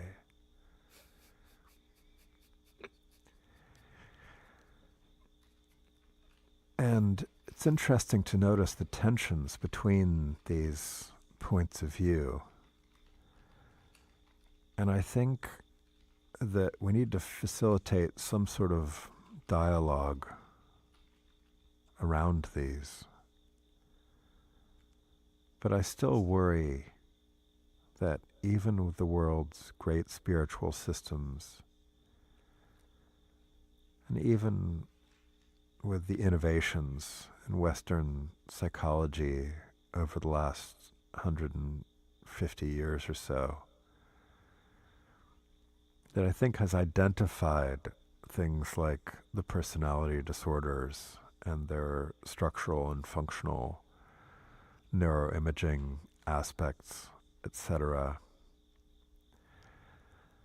I personally think that of moonshots we need right now, we need a psychopathy reduction moonshot, meaning a Manhattan program, ironically not to build a bomb, but to figure out how we humans as individuals and collectively in societies can be vastly less psychopathic either through an abnegation of duty to be that way, or through collective blindness, through collective myth making. Do you say abnegation or abdication? I'm gonna go back for that word. It's a cool word. Either through an abnegation of duty. Abnegation? Gotta figure out what that means. Abnegation. Yeah, that's the one. Abnegation. Self-denial.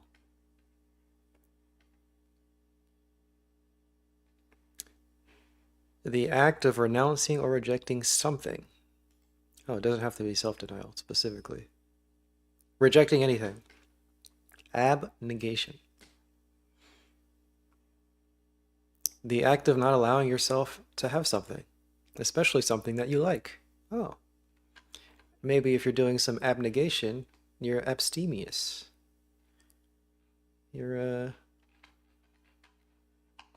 a monkish type dude. Abnegation. I always like these fun words.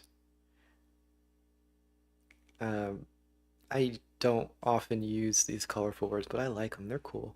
Abnegation is a cool word. The problem with them, though, is that people don't understand what they mean. And you have to stop a podcast and search it, like we're doing now. But it is a cool word.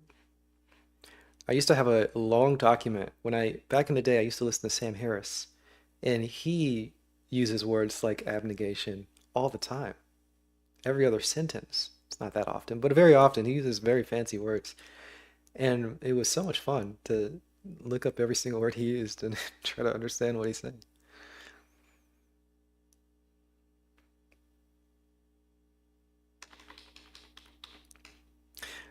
I didn't take the SATs, so I never had this great. I didn't have this influx of lots of language. I don't know why I used influx. I didn't have a lot of fancy words to pick up in high school, so it's all new to me. Anyway, I like the word abnegation. The reduction moonshot, meaning a Manhattan program, ironically, not to build a bomb, but to figure out how we humans, as individuals and collectively in societies, can be vastly less psychopathic, either through an abnegation of duty to be that way, or through collective blindness, through collective myth making. How can we be less profoundly problematic? How can we poison ourselves vastly less? How can we kill ourselves vastly less? How can we have a much lower footprint on the ecosystem in a way that still provides a good lifestyle for people? We haven't solved these questions at all. And in fact, as technology increases, as pointed out by the notion of the Jack Vancian Institute, the risks do get higher. The stakes do get higher. And while I am heartened by the many millennial long history of apocalypticism, and how for so many centuries people have felt they were living in a special age where things would all end, it was never true in any previous era that humans actually had the capacity to do that, to bring about the end. And now we do. And that is sobering. So, as I think about what we're saved from, which I really think is ourselves, and what we're saved by, which I really hope is ourselves, how do we have serious conversations in a way that offers new, potentially combined with old solutions to these problems, and how do we scale those?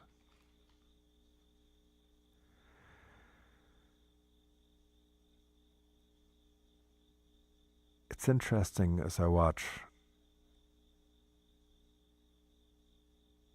myself and my social circles and plenty of other groups wrestle with parts of these questions.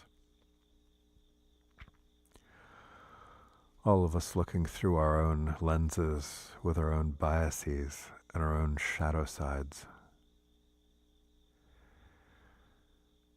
pondering how we individually and collectively are contributing to the mess, contributing to the slow creeping burn of the crisis with flares here and there that obviously some people in the world are feeling far more acutely right now, but which I think is likely to spread.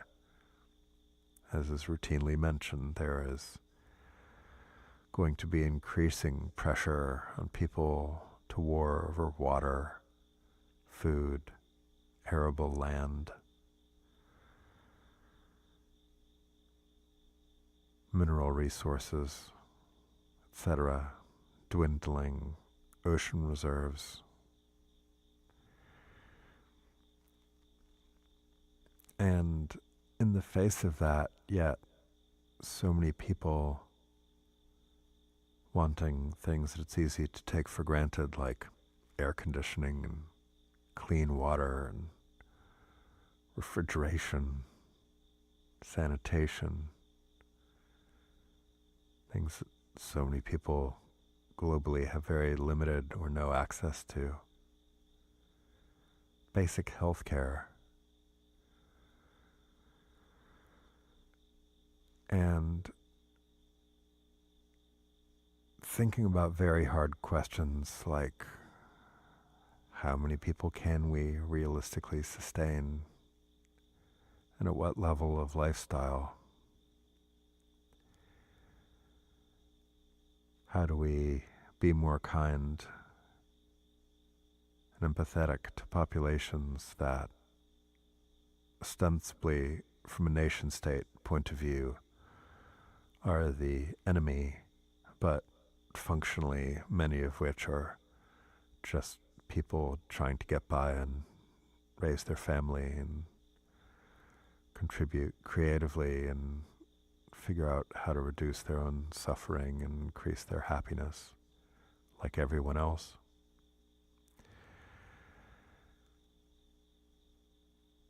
And so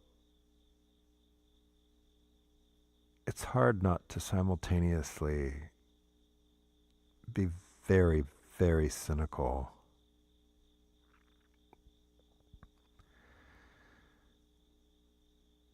when I see all of us and how limited we are in our ability to do much about our own individual contributions to the psychopathy, either passively through the systems that we're a part of, or actively through our behaviors, the things we consume, the way we interact with the world.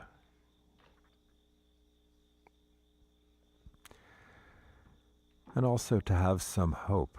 There's a part of me that has really appreciated the benefits that have come from technology and would be profoundly annoyed if a Jack Vancian style institute took away a lot of these options. And yet, there's a wisdom, a brutal utilitarian, functional wisdom in the Institute's logic that I could easily imagine being compelling to anti technology groups, and perhaps rightly so. Again, I'm firmly convinced we've crossed that line, that now individuals do, if they wish, have the power to unleash profoundly destructive forces.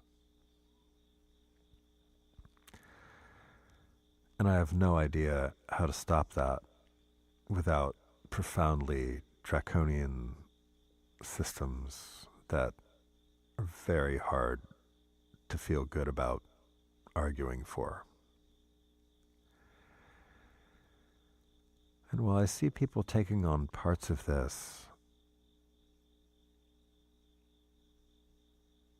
I really don't see a systematic framing of it in terms of something about humanity itself in a way that doesn't diverge either to sort of what I think of as naively transcendent spiritual notions, or imagining that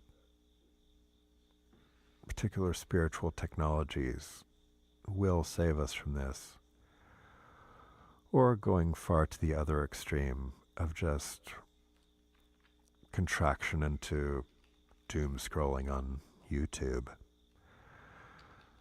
which admittedly is what I was doing just before I decided to do this recording.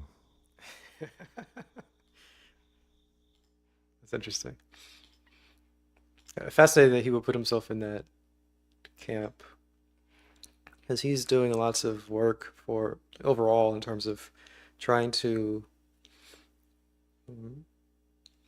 create a very clear language that is acceptable to the medical establishment, that has an understanding of the possibilities of people who get into various, I'm going to call them meditation states. They're not necessarily induced by meditation, though. Just could be a regular person, regular life, and then suddenly a shift in their mind and a little bit of change in their behavior.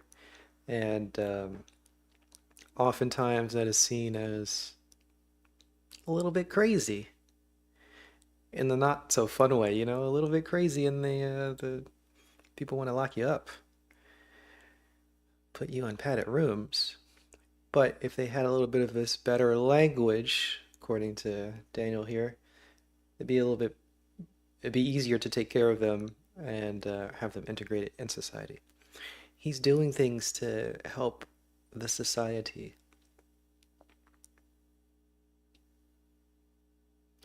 So it's interesting to me that he's thinking of himself in this way of being overly active to the point of paralysis and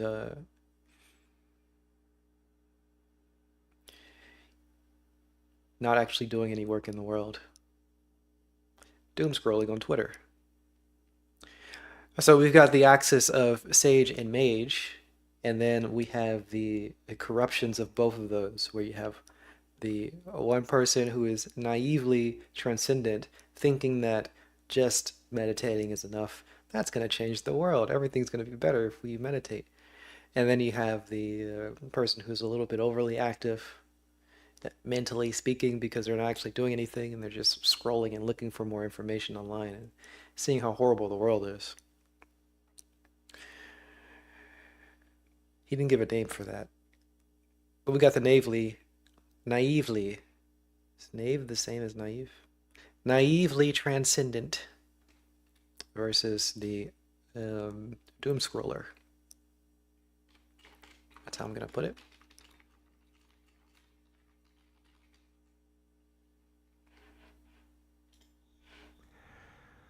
So apologies for anything about this that might be disconcerting or stressful. It's And I very know this apologetic. doesn't fit with my usual tone and vibe, but I think there must be a place to look at the darkness.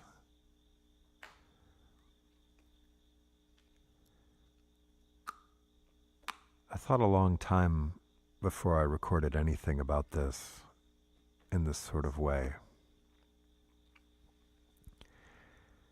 One of the things I struggled with was figuring out what the right tone is for something like this. And obviously, for those who know me and how I usually speak, this is very slowed down. This is very muted, contemplative, somber.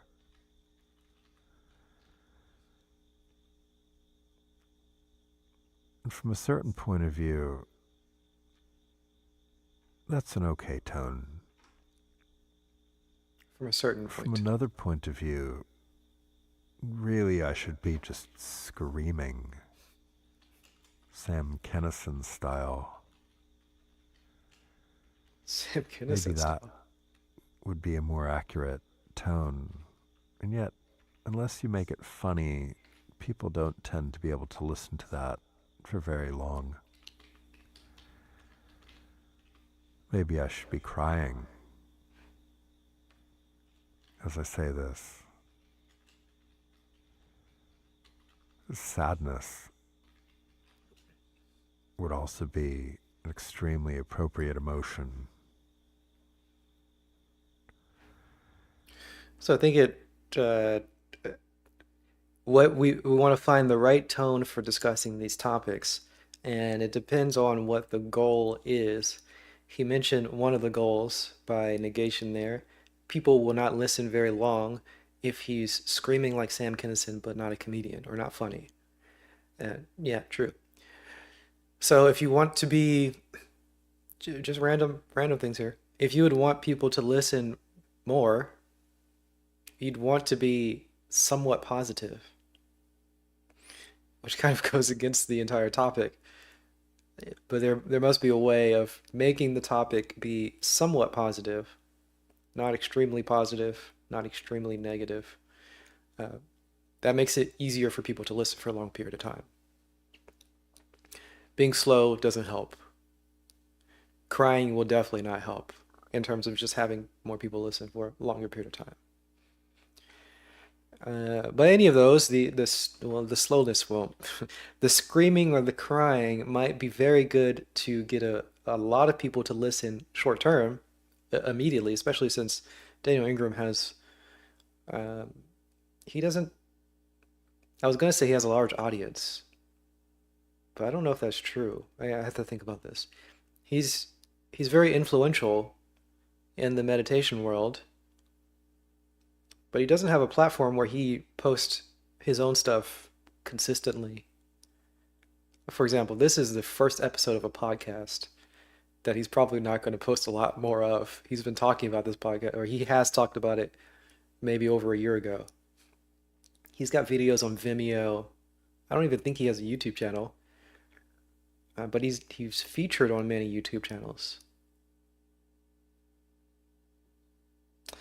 So all that to say, he has an audience. He's got a really big forum. He's got blogs. People read his blogs. I think if he were to go screaming, if he went crazy screaming like Sam Kinison, or if he went crazy crying, like leave Britney alone, girl, uh, that would get a lot of eyes, but it wouldn't be long-term thing, I don't think.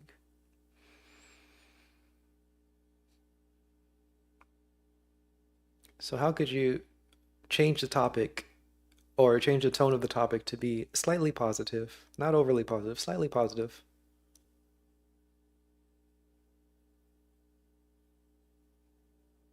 I don't know. I'm interested in communication here, so things I'm learning about. Not that I'm an expert at all or anything close to it. Starting to learn. And maybe he can make it a TikTok shorts, you know? He could also just make it a meme and just post a lot. But then, yeah, I think there are strategies, but I don't know. Don't know what he would want. I think we need more constraints. He's only identified one, again by negation. The constraint would be that he wants people to listen for a long period of time. Maybe I should be laughing at the absurdity of it all. Because laughter is the best medicine, and humor is a mature coping mechanism. It can be.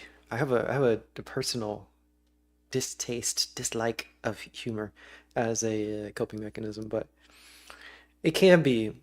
I think it's very easily corrupted. So again, there's this the whole idea of being slightly positive to be more palatable. But if you were sort of maniacally laughing or frustratedly laughing, that sort of uncomfortable um, looking down on other people for not understanding and so frustrated that you're over everything, so you're laughing at how absurd it is. I think that is generally perceived as extremely negative and would not retain an audience for long term. Again, could get a good surge of viewers if you're a bit over the top with that, and he has a wide audience or a sphere of influence. But I think that would be very off-putting to a lot of people. Sort of laughing, smug, perhaps, frustrated, definitely. Not perceived well. Not a great way to retain an audience. My perception, at least. And while sometimes I find a lot of this sort of darkly funny, in that dark comedy kind of way that my teacher, Christopher Titmus, used to talk about when I would sit meditation retreats with him a long time ago. That was not my mood today, obviously.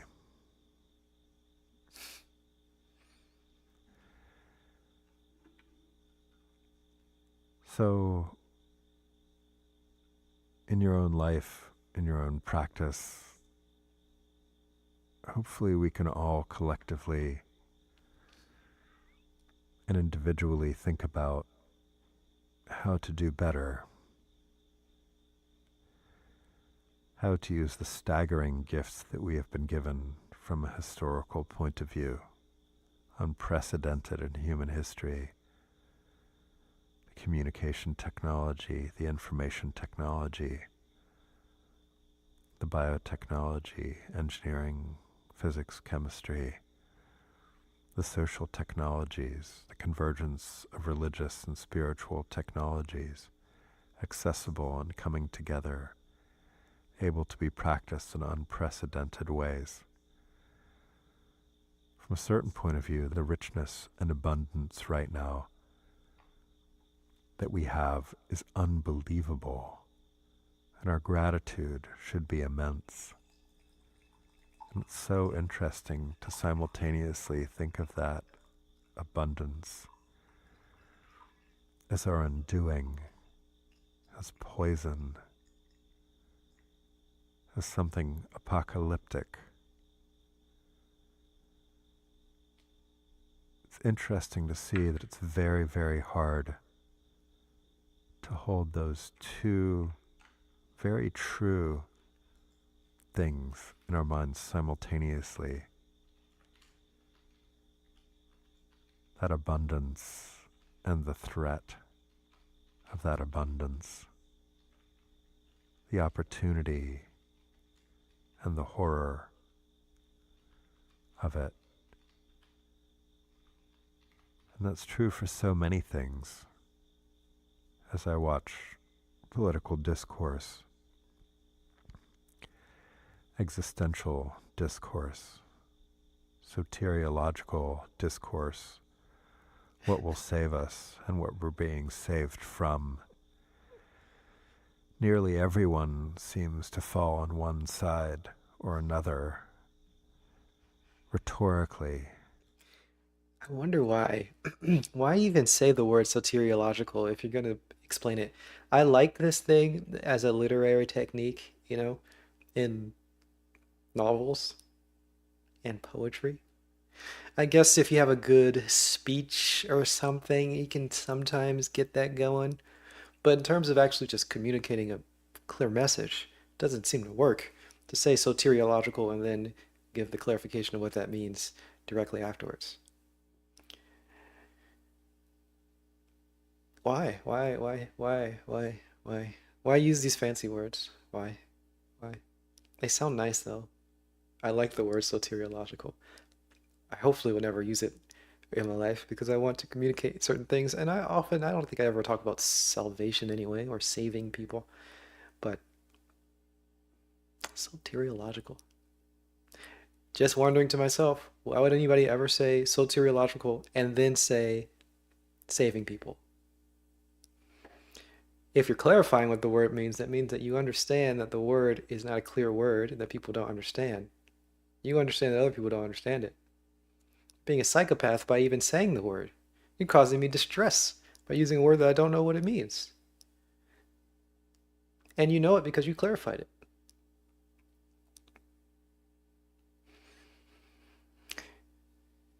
Exaggerating a bit, of course.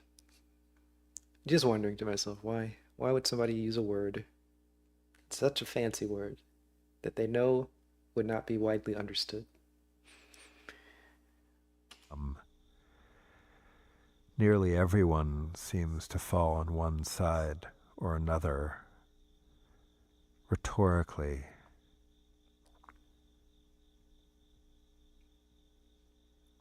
And yet, functionally, all of us are embracing technology as much as we fear it. Nearly. There are a few people I know who are going in the other direction, which I totally understand, back towards living on the land and putting away their devices. I get it. And I wish us all well as we navigate this sort of postmodern field of ambiguous and simultaneously contradictory, arbitrary, and yet incredibly poignant and powerful meaningscapes that we find ourselves in.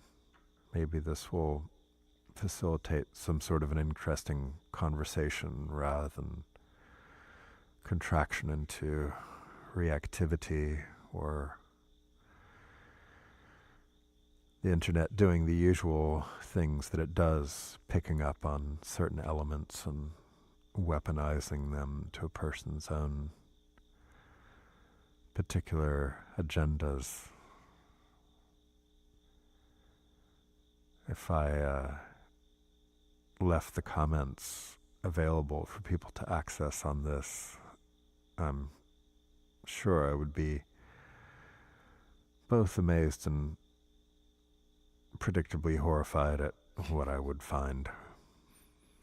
He's referencing the fact that comments are disabled. This is a uh, audio that is on SoundCloud, and the comments are disabled. So no one can say anything to horrify him, predictably. So, you will forgive me if I'm not up for that at this moment and I will forgive you. leave the comments off. And again, a little bit more plot spoiler. So, in the Demon Prince's novels, in the 5th book, there finally is a plot by one of the master criminals, one of the demon princes, to infiltrate and subjugate the Institute itself, which is very nearly successful. And it shows the obvious problems that could come from an organization of this kind of power. And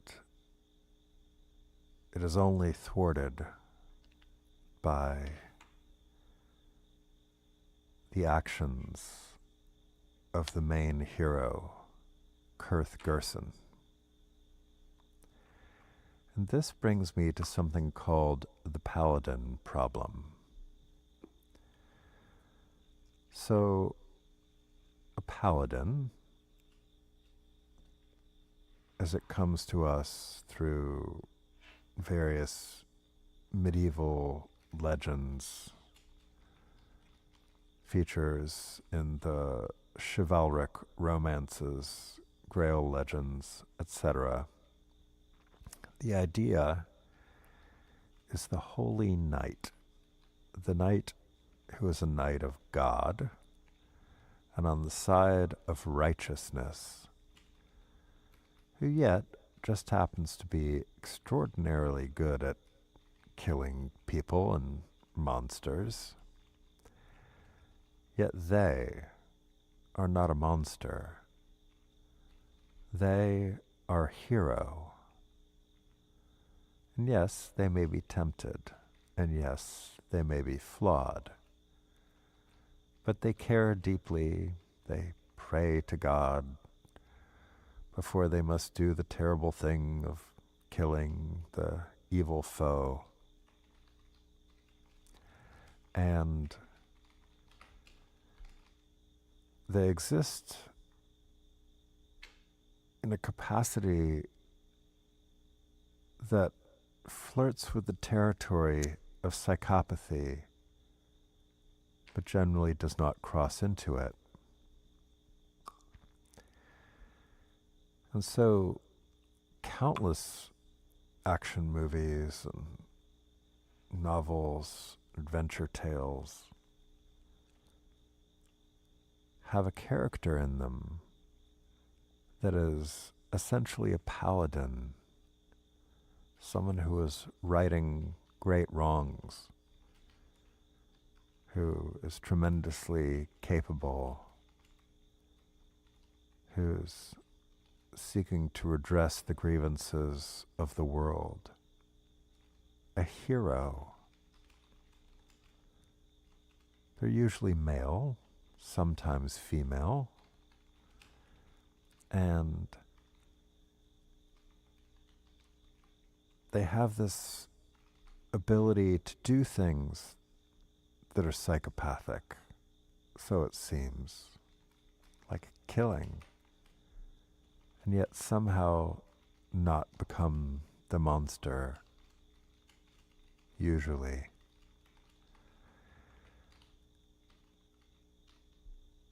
Although, as we see in interesting books like the Witcher series, which I really appreciate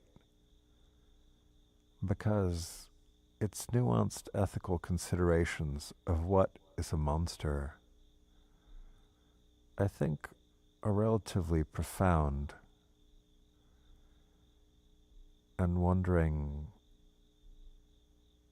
the degree to which maybe we have monstrous aspects in us, even if we think of ourselves as the good people. And the things we think of as monsters have their own point of view and backstory and reasons for doing whatever they did, their own conditioning. And so often, from a heroic mythic point of view, the struggle against psychopaths, we think, how can I or we as a collective rise up against the tyranny of these people who lack empathy and ordinary ethical compasses?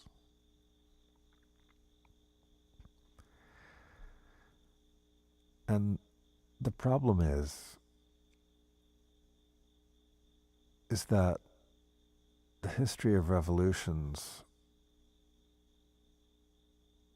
has a tremendous amount of those revolutions ending up becoming co-opted and predictably corrupted by psychopaths within them. And the tactic. I'm going to add this to the organizations of distributed psychopathy. Maybe it's a little different though. But revolutions can be co-opted by psychopaths and become psychopathic. So, revolutionary movements. That's what we'll say. I'm interested in this paladin problem. Person who is addressing psychopathy but becomes a psychopath himself, or tries to not become a psychopath himself, does psychopathic things but does not become a psychopath. Similar to Daniel Ingram today, really on the 14th, he said that this was recorded, talking about this. I guess he uploaded, I don't know, whenever we're going to say Daniel Ingram being functionally psychopathic by removing people's denial of their own psychopathy, therefore, getting rid of their defenses and making them uncomfortable, not being empathetic, functionally not being empathetic. That's Daniel himself calling himself psychopathic in a way, but perhaps he's a paladin because he's doing something that's psychopathic, killing the monster, but he's praying before he kills the monster, and he's trying to not be affected by the evil. It's the paladin problem. Of revolution themselves usually involve, understandably, nefarious activity, which can be rationalized for the realpolitik utilitarian greater good, but which also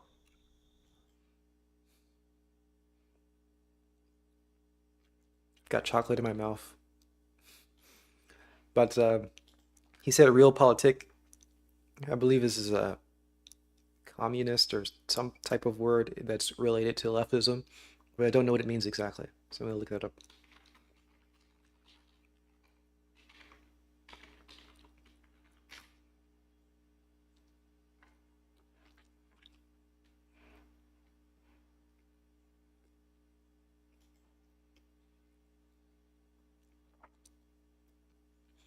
Realpolitik is from a German word, realistic, and politics. Realistic politics. It's an approach to doing diplomatic political policies based primarily on considerations of given circumstances and factors, rather than from ideological, moral, or ethical premises. In this respect, it shares aspects of political approach of realism and pragmatism. Okay. While generally used as a positive or neutral term, it has also been used as a pejorative. Prominent proponents of realpolitik include Otto von Bismarck, Henry Kissinger, George F. Kanan.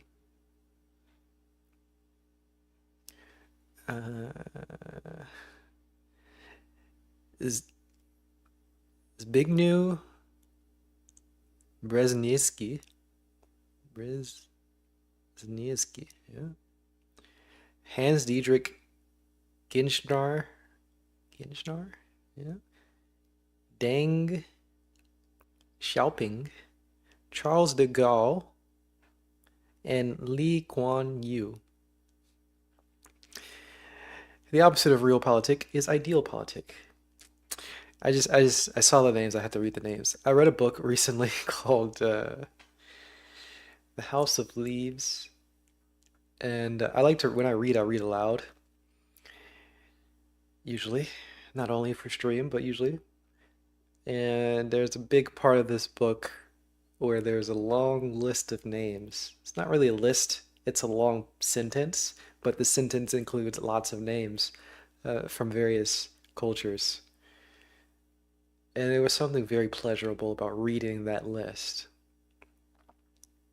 So seeing this list of names, I wanted to read them. I know some of the names. But anyway, I know what realpolitik means. Didn't quite catch the didn't catch the context in which it was used. I lost it in my looking for the word. So I'm gonna go back a bit. Acts of revolution themselves usually involve, understandably, nefarious activity,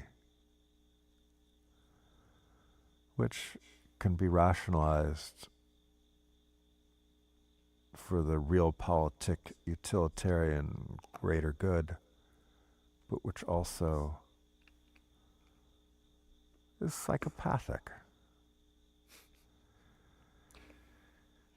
And so the paladin problem, as we find in Kurth Gerson, the hero and protagonist of the Demon Princes series,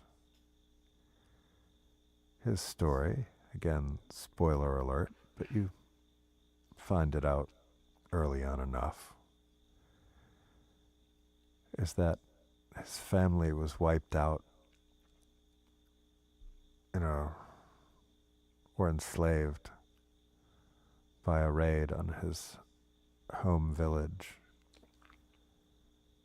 And then an uncle who managed to get the young Kurth Gerson and train him as an instrument of vengeance,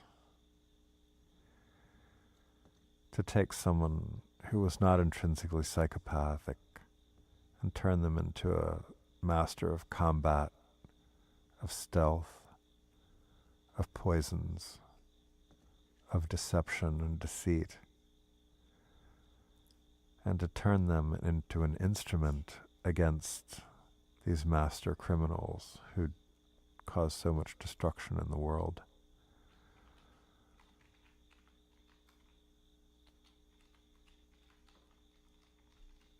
And it's interesting to see the degree to which Kurth Gerson both is and isn't corrupted by the mission. As mythic heroes go, he stays relatively uncorrupted, although plenty of what he does is profoundly problematic. You can sort of see the justification for it as it all goes along. And yet it often exists in a very slippery slope of black and white ethics of villains that are portrayed in that mythic light of they are the villain and Kurth is the hero, when it's rarely so straightforward in actual life. As we look at the history of the world today, and the various leaders justifying their actions. It's hard to imagine that they don't believe something of the stories they're telling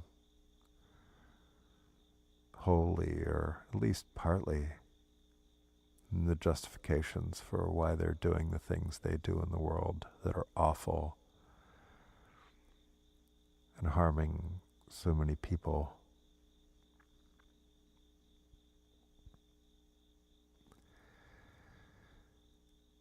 And wondering if there isn't something profound about the corrupting influence of having to be a general of an army. I've been listening to the Mistborn trilogy. It's a fantasy trilogy, and it's very much an exploration of ethics and power, of autocracy and democracy, and the problems and flaws inherent in these questions that have been debated in places like Plato's Republic and long before.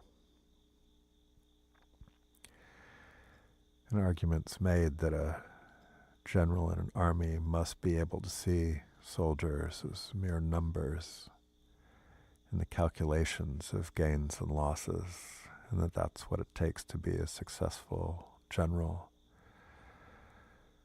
And obviously, by the time you've gotten to the point that you need generals who reduce humans to numbers, things have gotten horribly out of hand. Is the reduction of humanity to numbers necessarily the thing that is already out of hand? Or is it something else that leads to it that is out of hand? He mentioned earlier something about black and white ethics also being a problem. That's a part of the paladin problem. Something that paladins often face. They have these clear justifications of doing certain things that may be problematic, but is serving some utilitarian purpose. And you get into these struggles of value, but they clearly only care about one of the values, or they have a priority of one value over the other, and then they have this black and white ethics. Of course, the same happens here with counting people as numbers, and you're just trying to increase or decrease certain numbers here or there. All a matter of the paladin problem. But there seems to be something about clear ethics, clear principle of ethics. I'm saying clear. He's saying black and white. Something about having black and white ethics.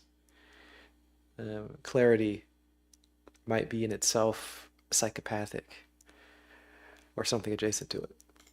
And yet, when in the history of humanity, in the last 6,000 years at least, and probably far longer than that, have there not been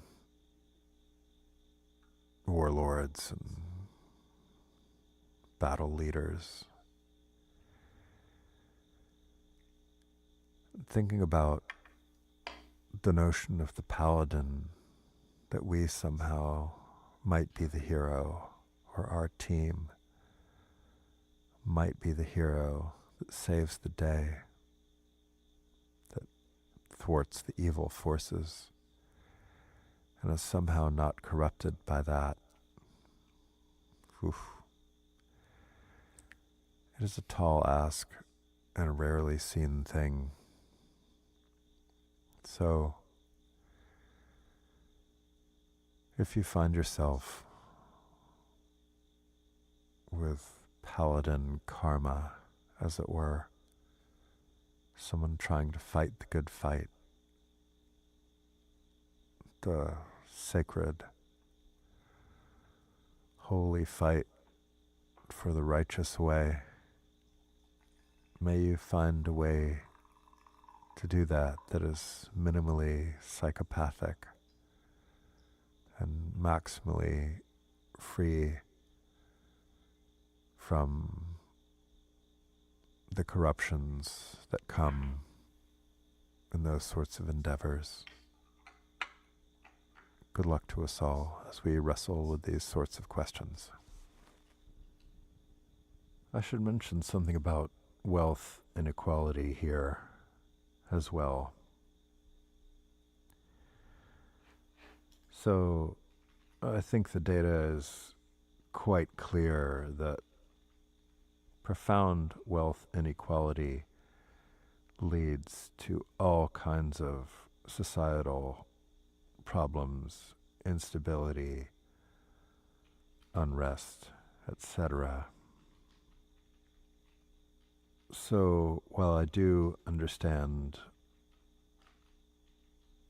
the limited validity of a few of the arguments, of some of the innovations that are allowed by ultra wealthy individuals mobilizing capital to theoretically planet benefiting and altruistic capitalist projects. Obviously, wealth inequality is one of the things that I think threatens global systems and threatens global peace and stability, and obviously risks movements to overthrow the systems that have created such vast wealth inequality.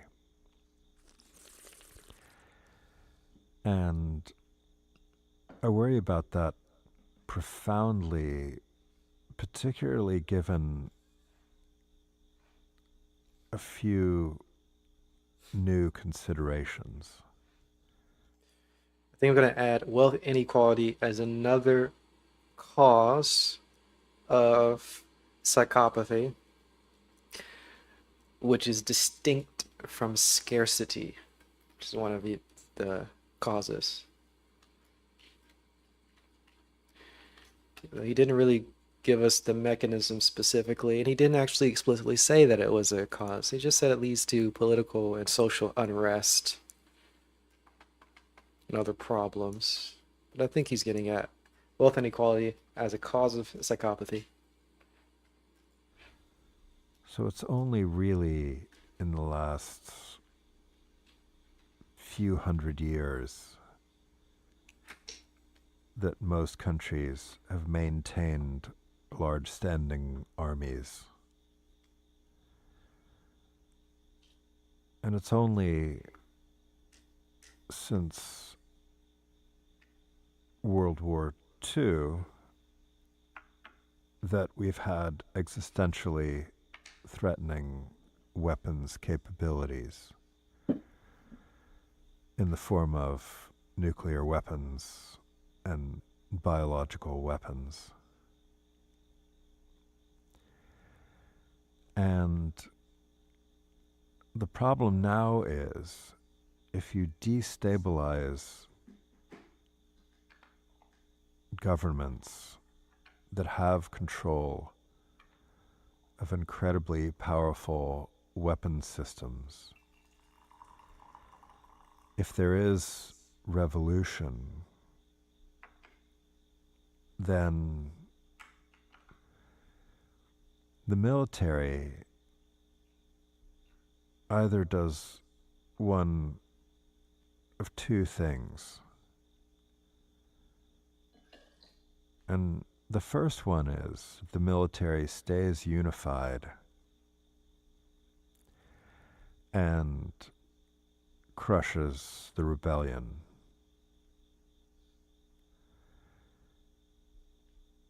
And weirdly enough, that may often be the better outcome.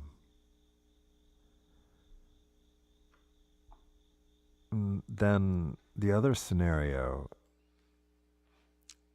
We're getting a bit more complicated here. If you have a sufficiently powerful government military, it might be better to let it stay psychopathic rather than overthrowing it or revolutionizing. Because the revolution, if you take over, the revolution might be less stable than the current status quo of our psychopathic military. Now, how do you weigh the pros and cons of that one? How do we bring that down to black and white numbers? Because that'll be much simpler. We got this complicated mess, and lack of clarity. How do we bring it all home so there's a clear, easy, simple path to proceed? Currently, it's very windy outside, and I'm enjoying the sound of it. We got some branches hitting my house. is if you have significant regional differences or sufficiently strong and popular leaders within the military who wish to split off or fracture off parts of the military, you then get a situation where regional control of incredibly powerful weapon systems may be in play, which could be unbelievably dangerous, not just locally and to the nation, but that there might be accidental release of these in a way that the radar systems of other nations who are watching this sort of thing might misinterpret, or just as bad and potentially worse, you may have these weapon systems then aimed at various regions of the country, potentially in preemptive first strikes. And so we find ourselves in situations where revolution could be existentially threatening, not just to various nations experiencing the instability of profound wealth inequality, but also with the profound potential spread for these conflicts to spill over into the rest of the world, or if we find external governments deciding to jump into the fray, as often occurs now in this highly interconnected interventionist world. And so it paints the possibility of revolution as it has often traditionally happened in a very different context and with a very different level of global existential threat than has existed at any point in human history. And so the problem is that the warning signs of this sort of instability could be ignored for a long time. And as many previous revolutions have shown, you never know when it might be someone arising suddenly to spark a revolution, such as a Castro or a Napoleon or whomever showing up on a boat or just walking down the street and saying, hey, it is time now to light the powder keg that has been created by profound wealth inequality and There's a Paul Simon song recently released in his last album called The Wristband. And it's got some lyrics that go, the riots started slowly with the homeless and the lowly. And I do worry. Disciples asking, what are my thoughts generally on spending extended periods of time on doomer content, such as Daniel did here? I don't really like it. I don't generally like it, but it's fine. I think that I there is a world where I find this doomer stuff interesting, but I'm currently not very into it. Don't know why. I was expecting a lot more meditation discussion. There's very little of it. There's only 15 or so minutes left of the full podcast, and we talked a bit about meditation, a little bit about spiritual folks, but very little. We've learned a lot, though, about microplastics and nuclear war, and we'll give a bit of a summary once this is finished. I'm adding revolution to the list of existential threats because he said that, as distinct from revolution being a cause for psychopathy, which is also an existential threat. But throwing that onto the list. I think it's fun for me to write these notes because I'm not a very systematic note taker by nature. I have taken notes over my life, not very well, not very systematic, not very clear. So I'm practicing that skill. It's kind of fun to practice the skill. I just don't know a lot about this area. I don't often doom scroll or think about existential risks to humanity. So I'm kind of having a good time learning about this kind of stuff. Have a bit more information. Now I can talk about pathogens that are being invented by people or deliberately changed. I'm learning a little bit, but it's really just not what I'm naturally interested in these days. What's up, Kimbo? How you doing, man? Welcome in. That pretty much all sides of a lot of contemporary political systems, whatever they say, are largely bought and paid for by functionally oligarchic systems that have arisen through this wealth inequality. It's very hard to imagine how this goes well. And it's very hard to imagine the oligarchic systems voluntarily giving away their staggering power and privilege. Walk in the rain. That's awesome. Sounds like fun. It's very hard to imagine. I'm wondering what this structurally oligarchic system is. I'd like to hear more about the structural oligarchy. Of course, he just means our system. Are the richest people really driving our system? That's the idea. I wonder what are the policies that are being passed. What are the legal policies that have been implemented but not voted on by most people? Most people's not, by most voters. What are the things that are voted on, rejected by voters, but still passed by rich people? Of course, maybe he means something more specific by oligarchy or rule by rich people. That's how I'm interpreting oligarchy in this case. I don't know.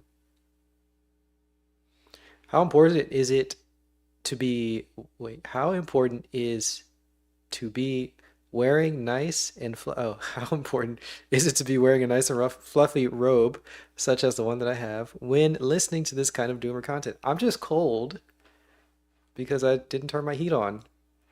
So it's I just this is the robe I wear at home, and now I'm not cold anymore because I'm wearing the robe. I don't think it's very important at all. It feels nice though. How revolution in the traditional sense is now functionally possible in any way that anyone could rationally want. And this is concerning to me, in that systems may become stuck with Revolutions are impossible, logically impossible, because the threat of revolution is so strong, such an existential threat to our humanity, revolution, that it is logically not possible to do.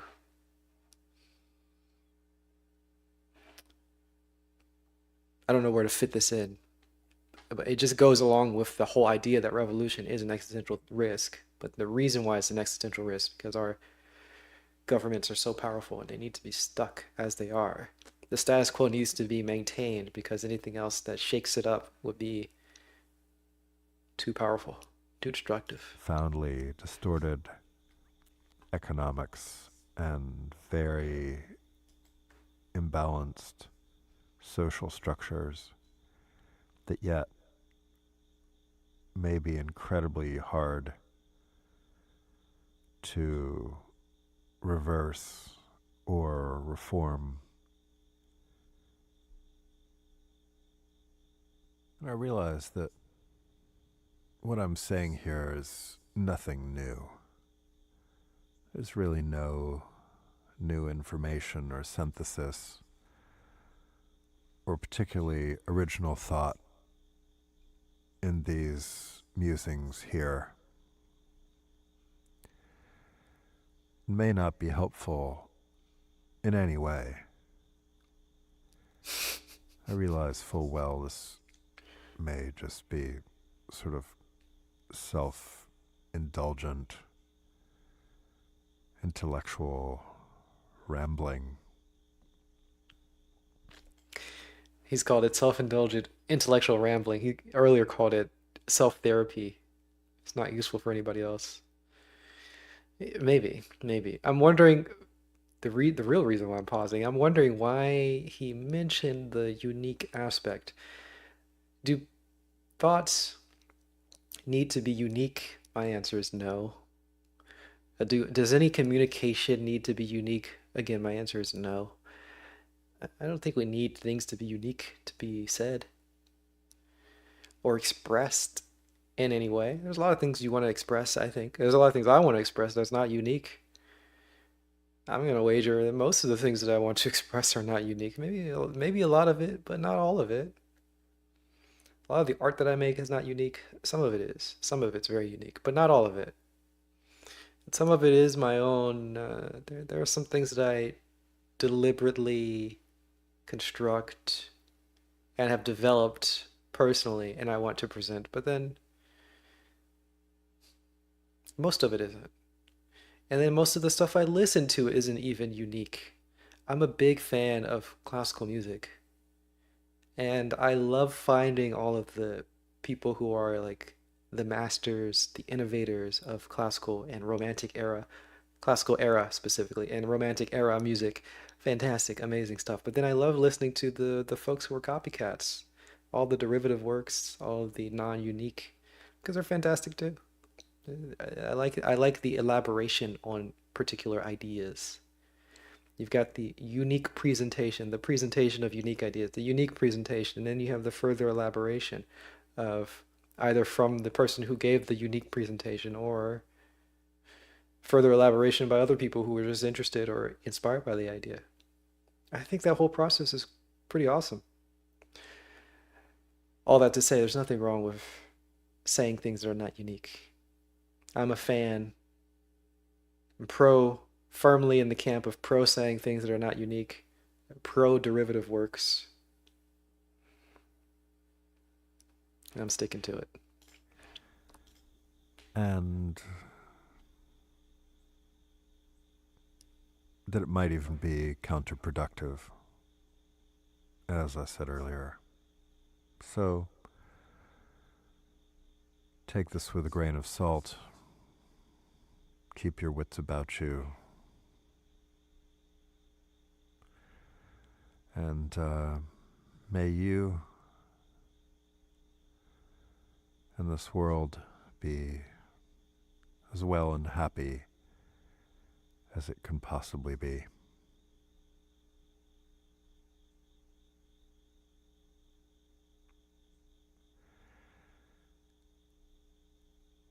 It's interesting from a Buddhist point of view to think about this being the realm of suffering, ruled by the demon Mara.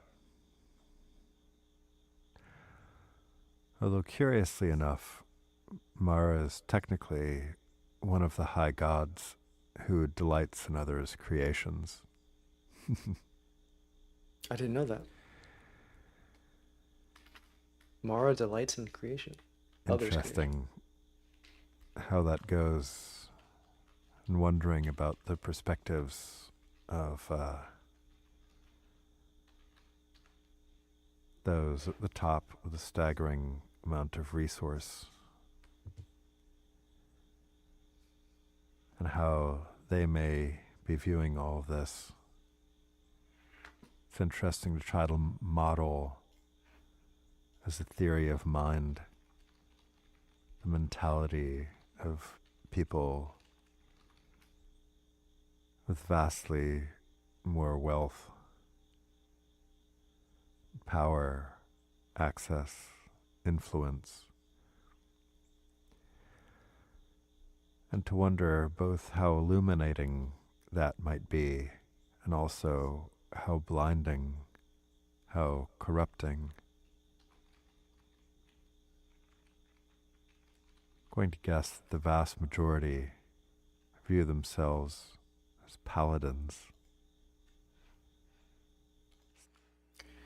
Did he say creation or corruption? Maybe I just misheard him say corruption. We're gonna go back and listen to this.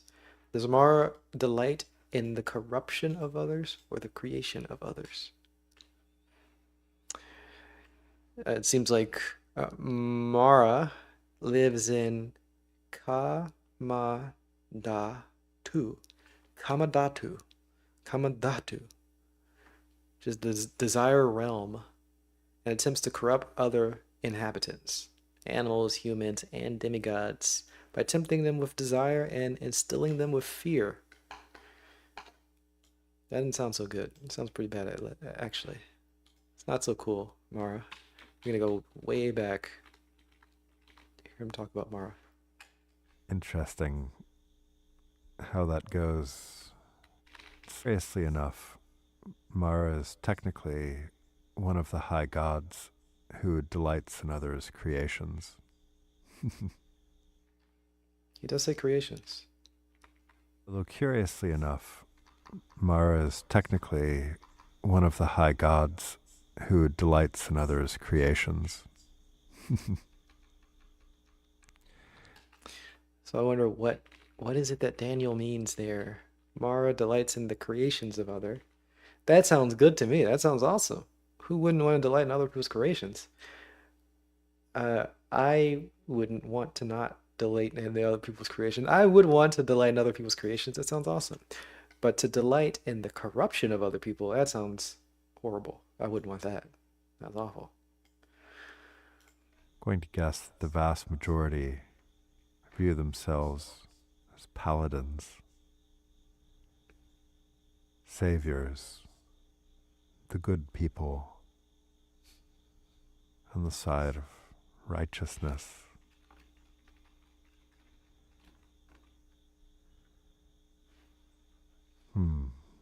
I wonder. So, as the primary project that I work on these days is the Emergent Phenomenology Research Consortium. EPRC. I'm a little laughing because he Whenever he's on a podcast, he promotes the EPRC in a very funny way. He's always like overly exaggerating. It seems like he's a bit ashamed to advertise or to ask for money, so he does it in a slightly comedic way, in a slightly over the top way. And this would be a great time to transition to that mode. I don't think he's gonna do it, but it sounds this is like a perfect time to be doomer for an hour and 50 minutes, just depressed, and then start asking for money for the EPRC. I'd love that. I'd love that, but he's not doing that. But it'd be very funny. A project that I work on these days is the Emergent Phenomenology Research Consortium and the charity Emergence benefactors to support it,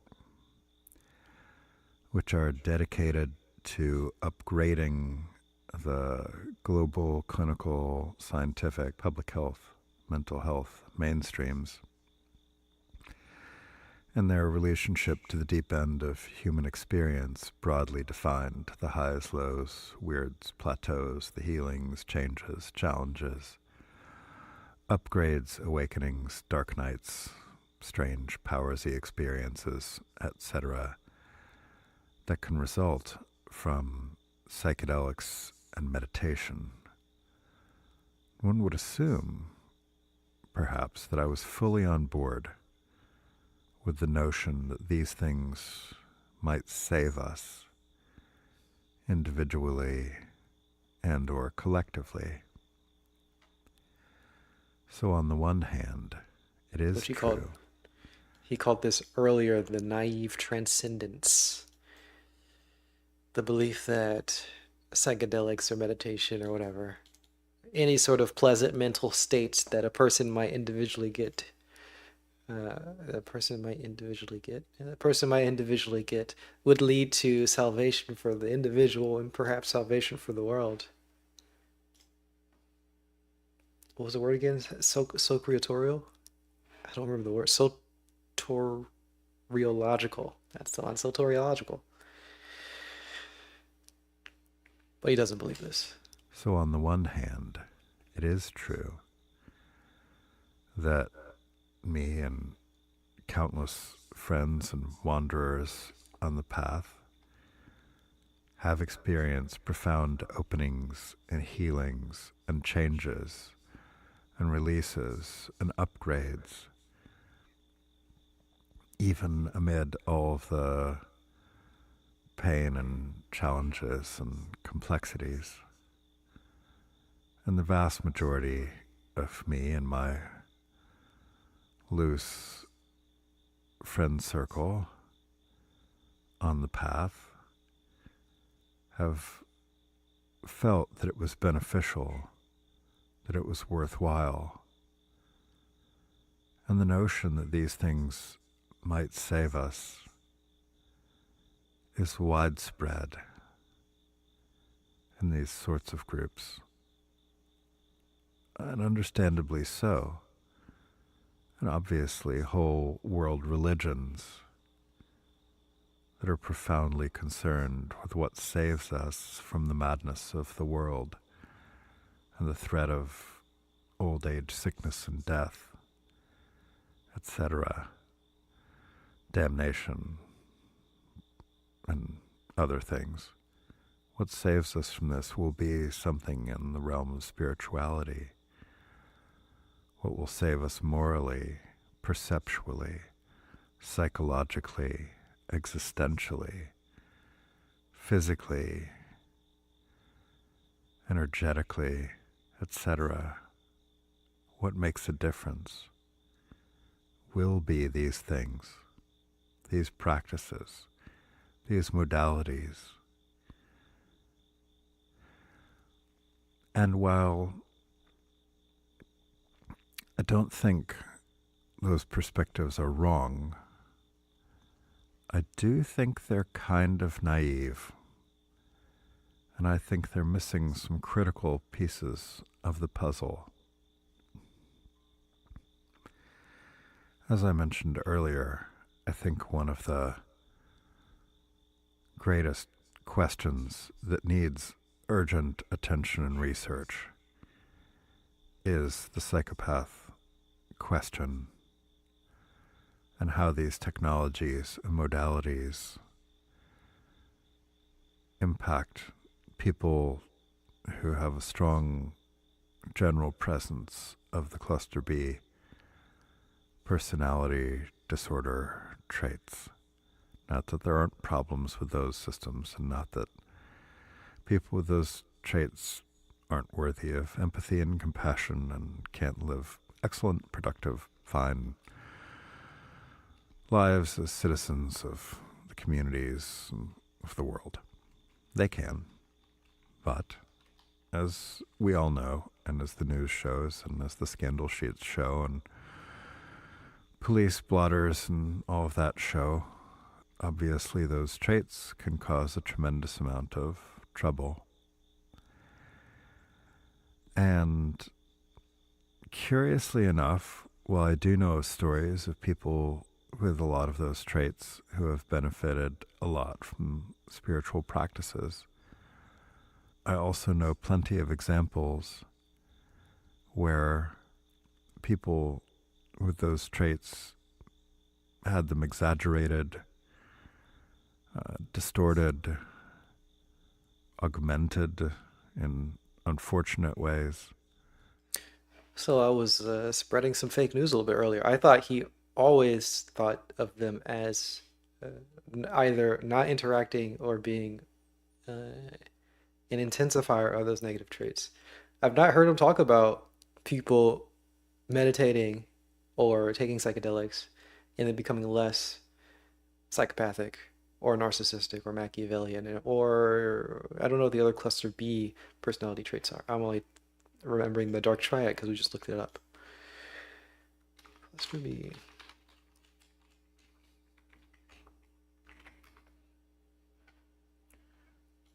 Cluster B personality. Antisocial personality disorder, which is psychopath, sociopath. Borderline personality disorder. That's a whole other thing we're not going to get into because I don't know what it is. Histrionic personality disorder. Never even heard of that one. What is histrionic? Isn't that a... What does that mean? Devastating psychological disorder. HPD. Successfully. You can function successfully at work and society and in society. Usually have great people skills. And unfortunately, they can often manipulate others. Uncomfortable in situations where they're not the center of attention. Inappropriately sexually seductive or provocative. Display rapid shifting and shallow expressions of emotion. Consistently using their physical attraction to draw attention to themselves. Has a style of speech that is excessively impressionistic and lacking in detail. Shows self-dramatization, theatricality, and exaggerated expression of emotion. Is suggestible, meaning that they're influenced easily by others, and consider relationships to be more intimate than they actually are. All right, just describing me a little bit, some of these things. Hmm. Actually, not. I'm stretching a bit to think of myself. Okay. Well, now I know a little bit of what personality B means. Cluster B personality traits. Never heard of the histrionic thing. And became more sort of cartoons of themselves, and not in a good way. So I always thought that Daniel's position was that meditation and spiritual practices do not help with these personalities. He is now stating that sometimes it does help profoundly help people with cluster B personality traits. It reduces them.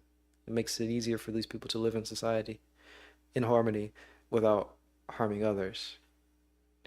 But of course, it often makes things worse and exaggerates them. It makes people become cartoons of themselves. Plenty of people who admitted after decades of practice that they still had strong narcissistic tendencies, or even still ongoing formal diagnoses in mainstream contexts, plenty of people who still did not appear particularly empathetic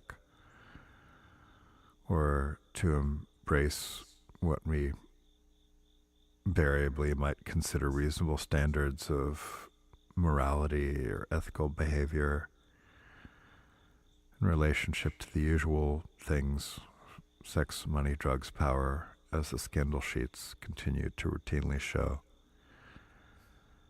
And so I think we really urgently need research on whether or not it is true that spiritual, emergent, whatever you want to call them, technologies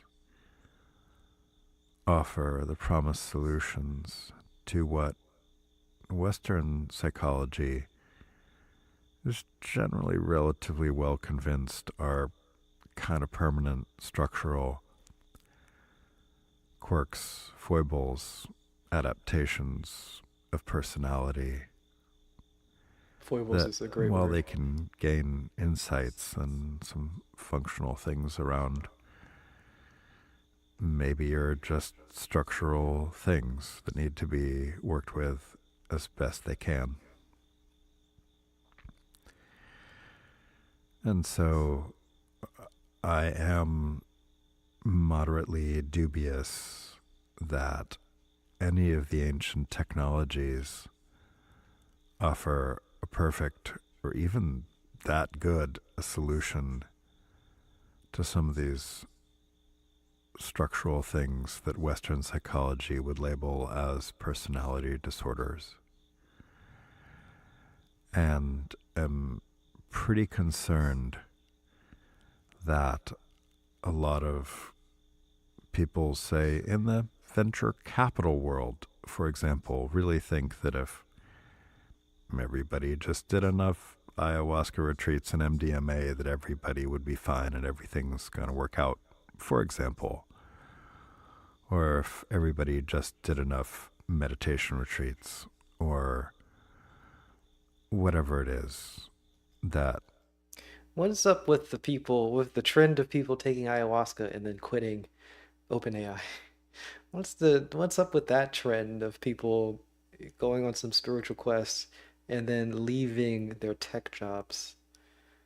That's been bothering, that's been shaking up the AI world in the last maybe 2 years or so.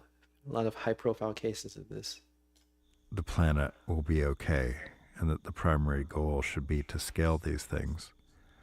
And while, again, pretty much everyone I know that has ever engaged with these things has understood their healing and transformative potentials, again, in the mix of complexities and challenges, I am at this point needing better evidence to try to convince me one way or the other and leave the question quite open of the degree to which these will solve the psychopath problems that rage quietly and loudly in the world.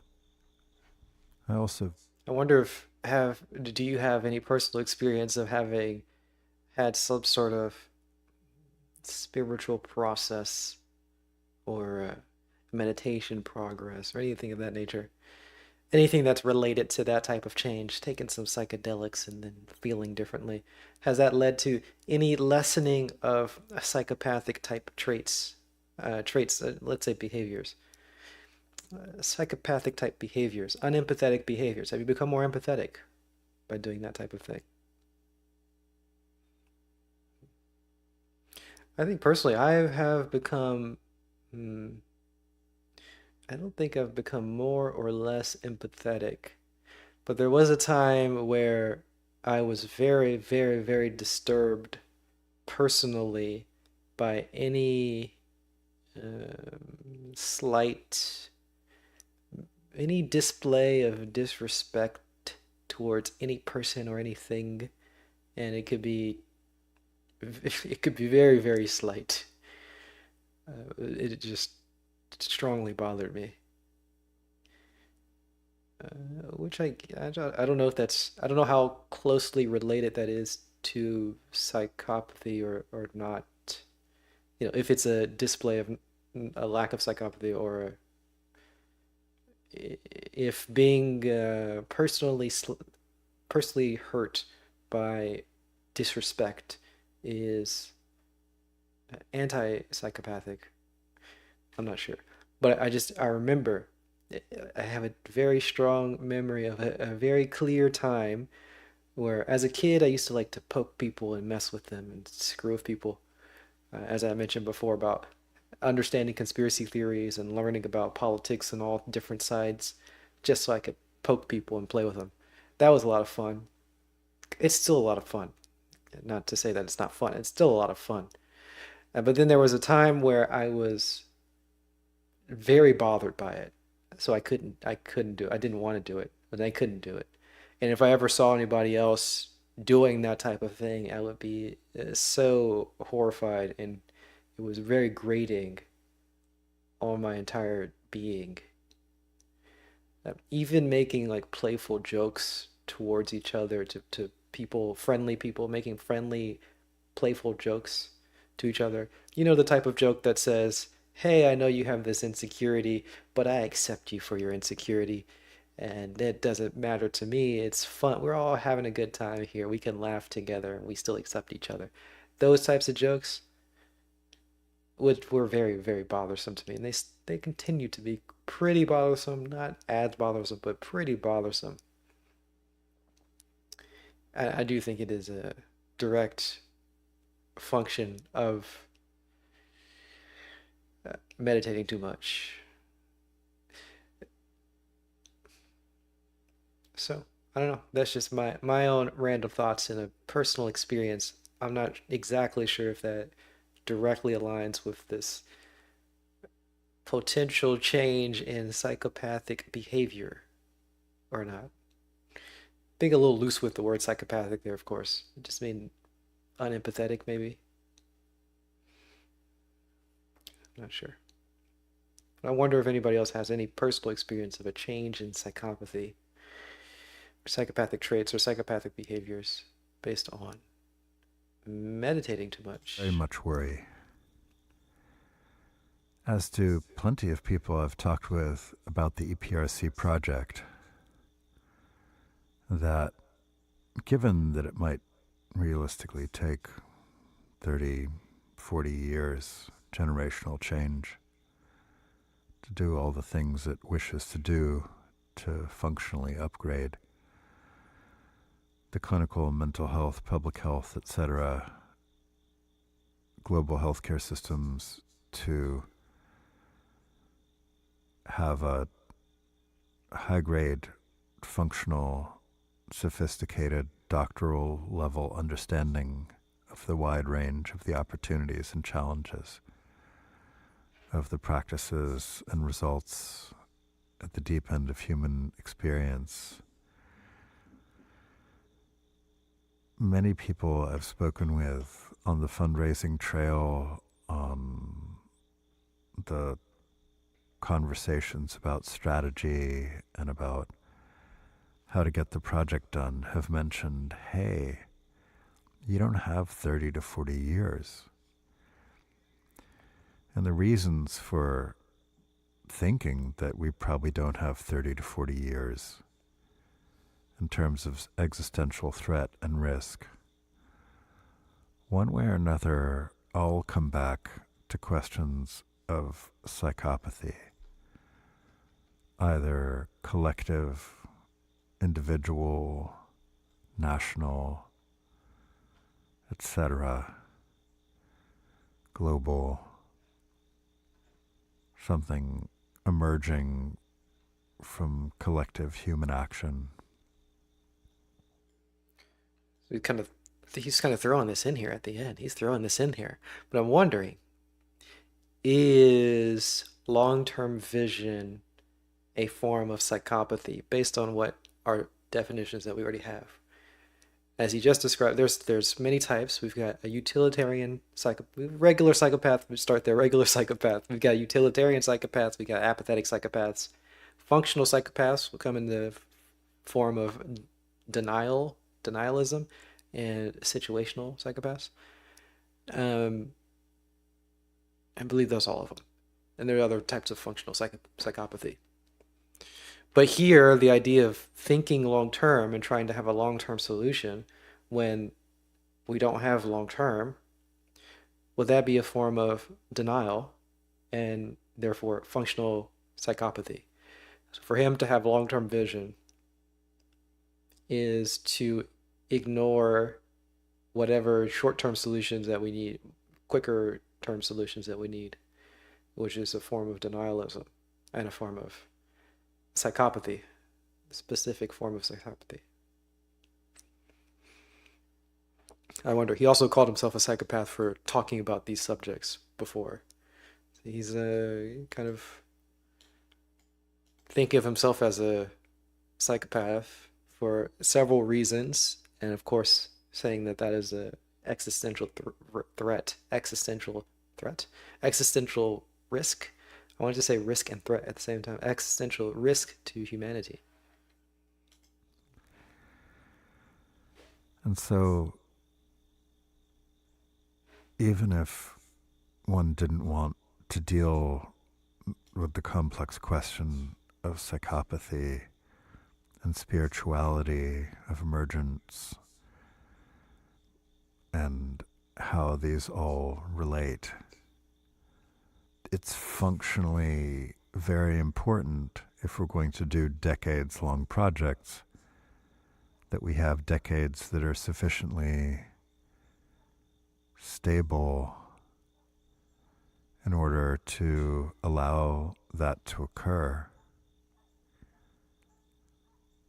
You're a dog barking in the background, mixed in with the crickets and the wind left over from Hurricane Francine.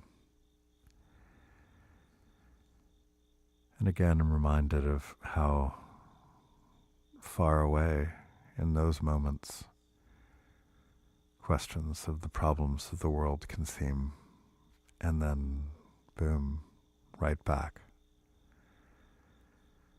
to worrying about these issues at a functional level. How do we make sure we have the decades we need to do this project? Or is it that maybe this is not the most functional and important thing?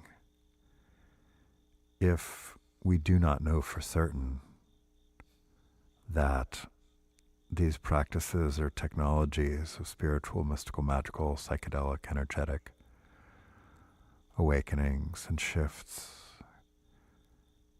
can actually reasonably be assumed to give us 30, 40 years we need to actually scale them, then should we be putting our resources more directly to the question of global psychopathy, rather, be it intrinsic, induced, situational, individual, collective, societal, structural, economic, whatever it is, that from a certain point of view might be the more important thing.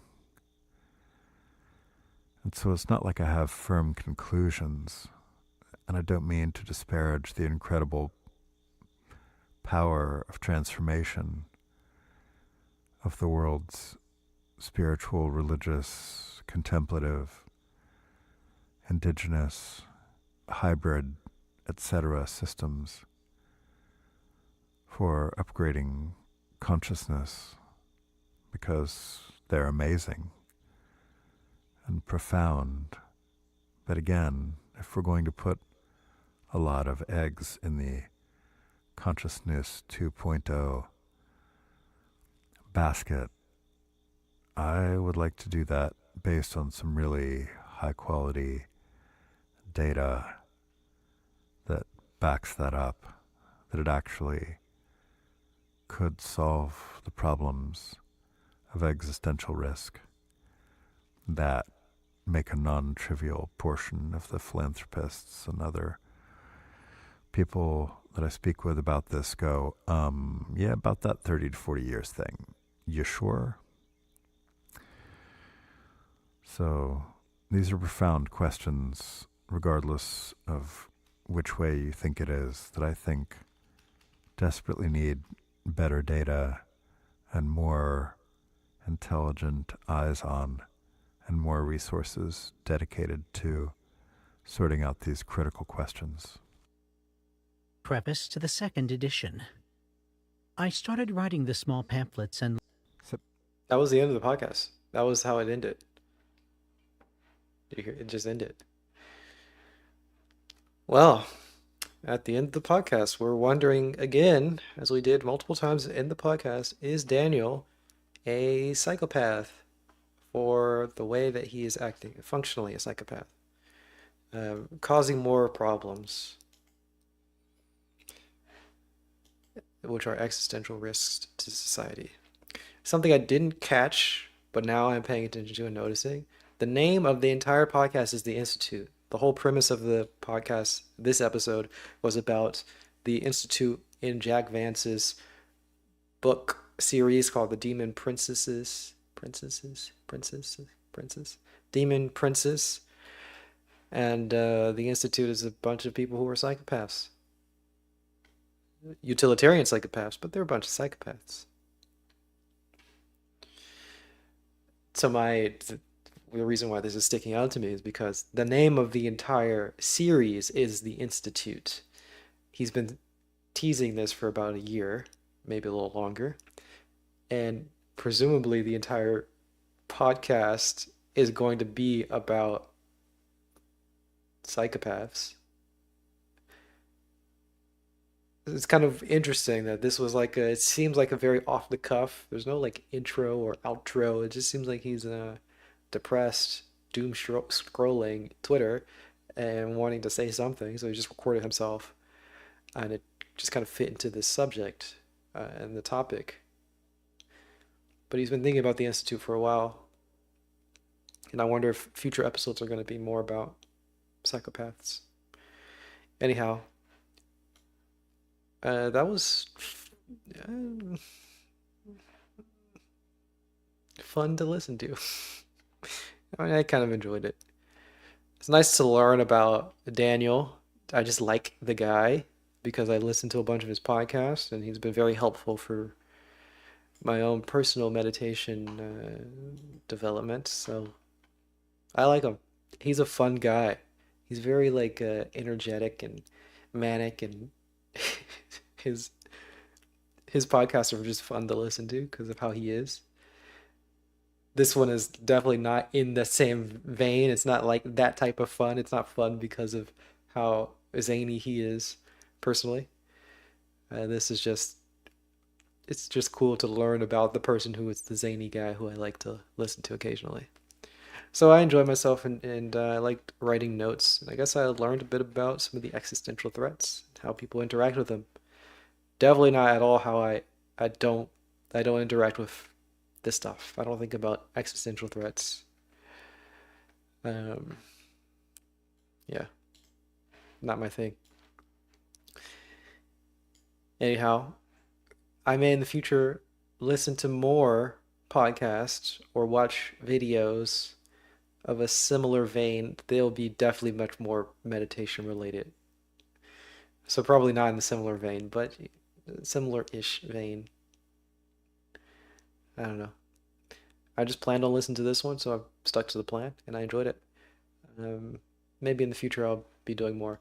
I I I I kind of don't like the genre of reaction, which is what I'm doing currently. I don't like the react content genre for some reasons. Mostly because there's not a lot of I don't think there's a lot of value that is given, and generally there's not a lot that is added to the initial content.